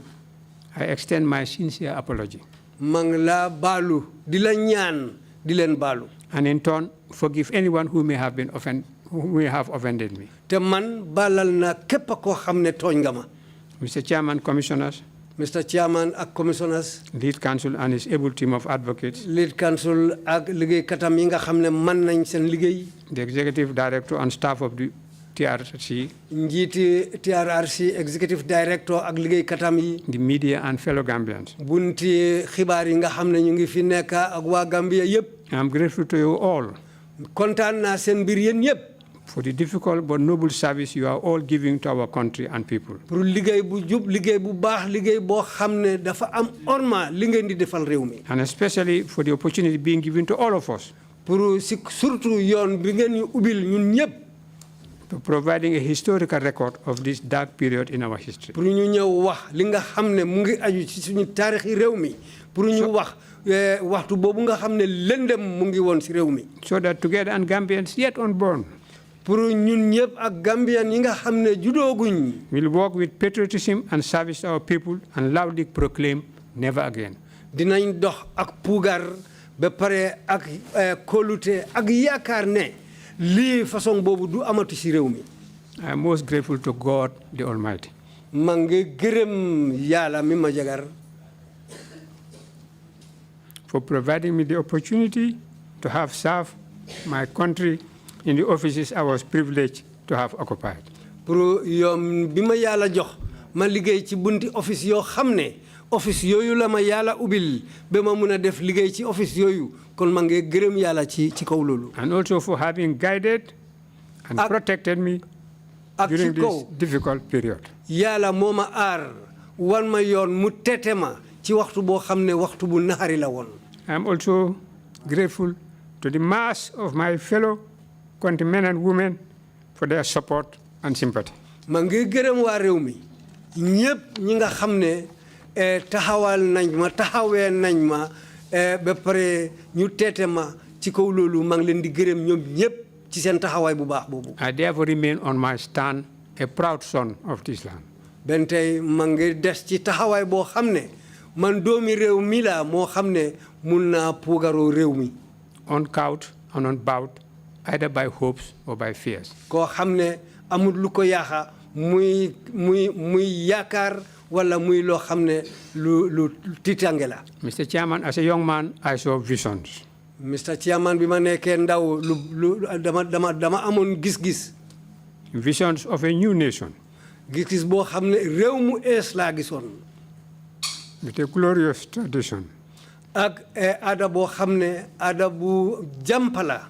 An historic past rising up again to the challenges of our times. ak kéene boo xam ne dinañ dem ci kanam am yokkute loo xam ne suñu waxtu bi lim ñu may pour ñu mun a def dina dem ci kanam. Visions of a beautiful nation. gis-gis boo xam ne mooy réew bu baax réew mu dem kanam. Straddled by the waters of a mighty river. réew boo xam ne géej gu am doole moo ñu wóor. Emerging again in the west of the Sudan. li nga xam ne mu ngi faaxee ko ci sow jant bu Sudan. As the potential regional capital of the 5 nations of Senegambia. nekk capital boo xam ne juróomi réew yi nekk tundi Senegambia fii mooy seen capital. With love of freedom in its sinews to suffer wrong no more and to write the history of our ancestors. pour ñu gis ne buñ sonaati te ñu fexe ñi nga xam ne ñooy suñu waajur yi passé ñu bind seen taarix ak ni ñoo demee ci kanam. As a young man, I saw visions. bi ma nekkee ndaw amoon naa gis-gis. I did not doubt that as an old man, I shall dream dreams. aw ma ñaari xel ne su ma demee comme ni ma nekkee mag benn tey ma ngee gis ma ngee gënta lu baax. That some of the dreams I shall dream must be of my relentless struggles for the development of a fuller life in the service of my country and people. Gënta yooyu nekk nañ gënta boo xam ne mooy kéene bi ma am pour ma fexe def suma këpp kàttan liggéey yu baax yoo xam ne mun naa ko defal suma réew pour ma mën a def liggéey yooyu. I trust that as I dream my dreams amid the protection of the law and the security of justice for the weak, the meek, and the poor. te gënta yooyu li ma ci xalaat mooy def joxe ndimbal def suma képp kàttan dimbale ñi nga xam ne dañ niiw doole mun a luñ seen boppa ma def ni ma war a def ak li ma war a def pour ñooñu tam seen mbir ni moo baaxee mu mun a dem kanam. And I pray that we guard our laws and keep our faith. ma That ngee there is ñaan always peace, prosperity, peace, progress, and prosperity for all.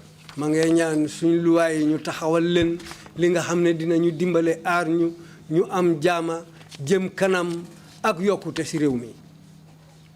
My advice to fellow Gambians would be, li ma digal waa Gambia mooy. 1, benn we need strong institutions, dañ soxla bunti liggéeykaay yu dëgër. especially the executive, surtout bunta boo xam ne mooy bunti njiiti réew. the legislature, bunta boo xam ne suñ bunti mooy suñ néegi député yi. and the judiciary ak suñ bunti atekaay yi. that would maintain and represent loolu dina taxawal te dina nekk loo xam ne li moo wane. the necessary checks and balances, li nga xam ne mooy peese liñ am ak ni moo demee. including but not limited to the vibrant pursuit of prioritized objectives in health, te loolu tam agriculture, education, dinañu and gën a communication. dimbale ñu dooleel suñ xalaat ak suñ jëf-jëf pour mbiri mbéy mbiri xam-xam jànga ak mbiri wérgu yaram. Health and communication, ak mbiri jokkoo. so that the interests of the nation can be preserved. pour réew mi seen itte ñu mun koo taxawal mun ko yóbbu ci kanam. 2, ñaar the public service, bunti liggéeykaay bi. a public service that is effective, bunti liggéeykaay réew boo xam ne am na doole mu ngi dëgër. efficient, mu ngi baax. dynamic, mu ngi am doole ni moo doxee am war a demee noonu. productive and responsive to national goals and objectives. mu nekk bunti liggéeykaay boo xam ne mu ngi jur lu baax mu ngi isi koom-koom mu ngi yóbbu réew mi ca kanam. The role of the public service as succinctly defined by Dr. Jide Balogun, bunti liggéeykaay boo xam ne Dr. Jide Balogom comme ni mu ko waxee. an eminent scholar and researcher, is, quote, kooku jàngkat la te daf dee gistu du gestu ak comme li mu waxoon.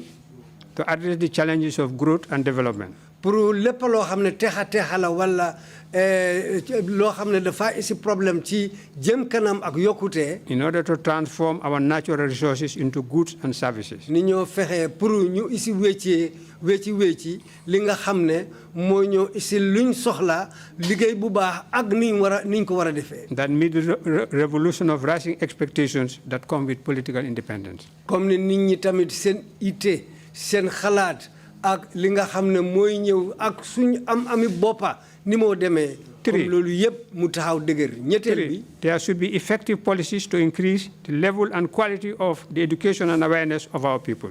dafa war a am ay sarta yu dëgër yu baax yu jàmpa li nga xam ne moo ñoo isil yokkute xalaat bu baax ak taxawaay yu baax ak liggéey yu baax suñu réew.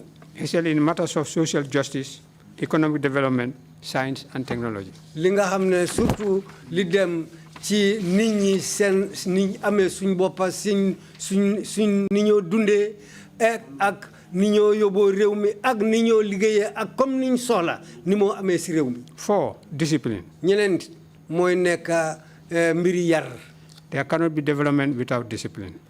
yokkute dina naxari de su fekkee ne yar amut. And when I say discipline, I mean not only social discipline. su ma waxee yar nekkul ne ci boori nit ñi rek de social discipline. But also economic discipline. waaye dafa war a am tamit yar ci suñ koom-koom gi. Political discipline. dañ war a am yar ci bunti politique. And discipline in law enforcement. dañ war a am yar ci li suñoo doxalee suñ luwaay yi. Love of country and a strong sense of discipline. dañ ni ñu buggee suñu réew ak ba pare doomi réew comme xalaat bu dëgër bi mu war a amal réewam. And finally, fa maa jeexalee. the Gambia is a big village.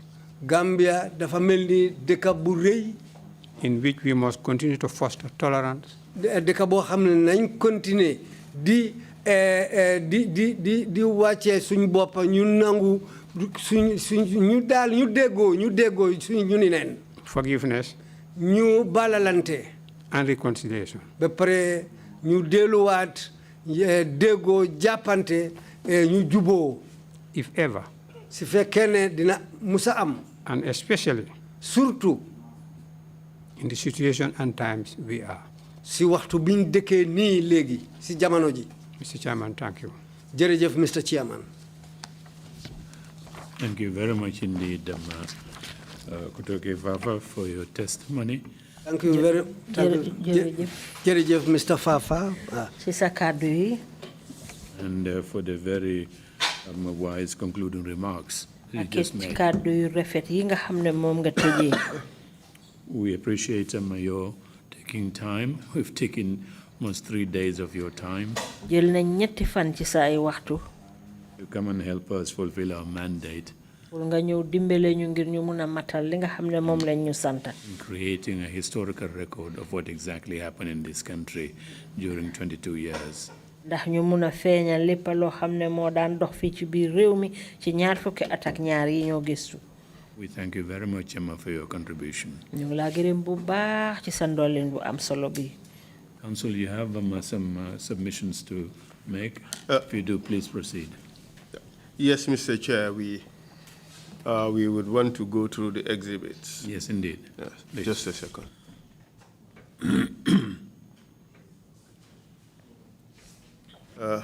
Mr. Mbai, we have gone through quite a number of materials which we need to include in the record by us as exhibits. I mean, you would have to decide which ones you want. Two important ones would be, Mr. Chair, the audios that were played before the Commission. The first one is by Elizabeth Oheni. Yes. And the second one is by Robin White, which Mr. Mbai would be kind enough to provide to the Commission. Copy, yes. Yes. We also have your statement on the military decrees. I would want that. I was thinking we'll start with the first ones. Yes, I want to list them out. I'm just giving you examples, and you would let us know the ones you would want to put in, and then we would see how we do it. But first, we'd have your statement and your supplementary statement, which is your statement on military decrees. We would have the two audios. We would also have your letter of appointment and letter of dismissal. We would have your letter to Victoria University. Your letter to Victoria. That is a very important one. And to the yes. Secretary of Scholarship Committee. Yes, letter to Secretary of Scholarship Committee. The excerpts from Theo Elias. The extract from my... Theo Elias. Yes. You remember that quotation you made? Kipling. No, the one from Theo Elias. Yeah, I'll give you of the chapter. Okay, yes. All right, and... Hassan Jallo's. That one, we have the book. Yesterday I referred to as the genesis of the assets evaluation something. I made photocopies. Yes. That one, we have the book, so we can make excerpts of the book. But if you can photocopy, you give it to me. So I'll first gather all this material from you, and then I would present it to the Commission, maybe in your absence, but be rest assured that all of them, we would make the application to put all of them, in, and we will get the relevant exhibit and some numbers. of the news are so large, I may not have, if you will be able to help me here. Yes. Get them photocopied. Yes, we will be able to help you do that. Thank you. On that note, perhaps, Mr. Chair, we can take the usual break, and then we take it from there. Yes, thank you very much. And is it okay to grant your applications in advance, or should we wait? I'd rather you wait until you see the material. I would rather and do then that you're also. able to rule on it. Yeah. I Thank you also very have the, Thank you very much. the photograph of our. Yes, we would I'll get it we I'll would bring take them all, that. yeah. Yes, I would settle the materials with you, Good. and then I would present them. Thank you very much. All right. Fine. Thank you very much. The next public hearing would be on Monday. Council, is that the case? And we will continue our meetings. Or do you have the afternoon witness ready? It's now 2:30. Yes, I know. By the time we have the 1 hour break for prayers and so forth, it would be 3:30. Time would be too short to call another witness. Yeah. So on Monday. So Monday, sharp 10 o'clock in the morning, we will resume our public hearings. Thank you all very much indeed, and thank you again, Dr. Papa. Thank you. Meeting is adjourned. Thank you.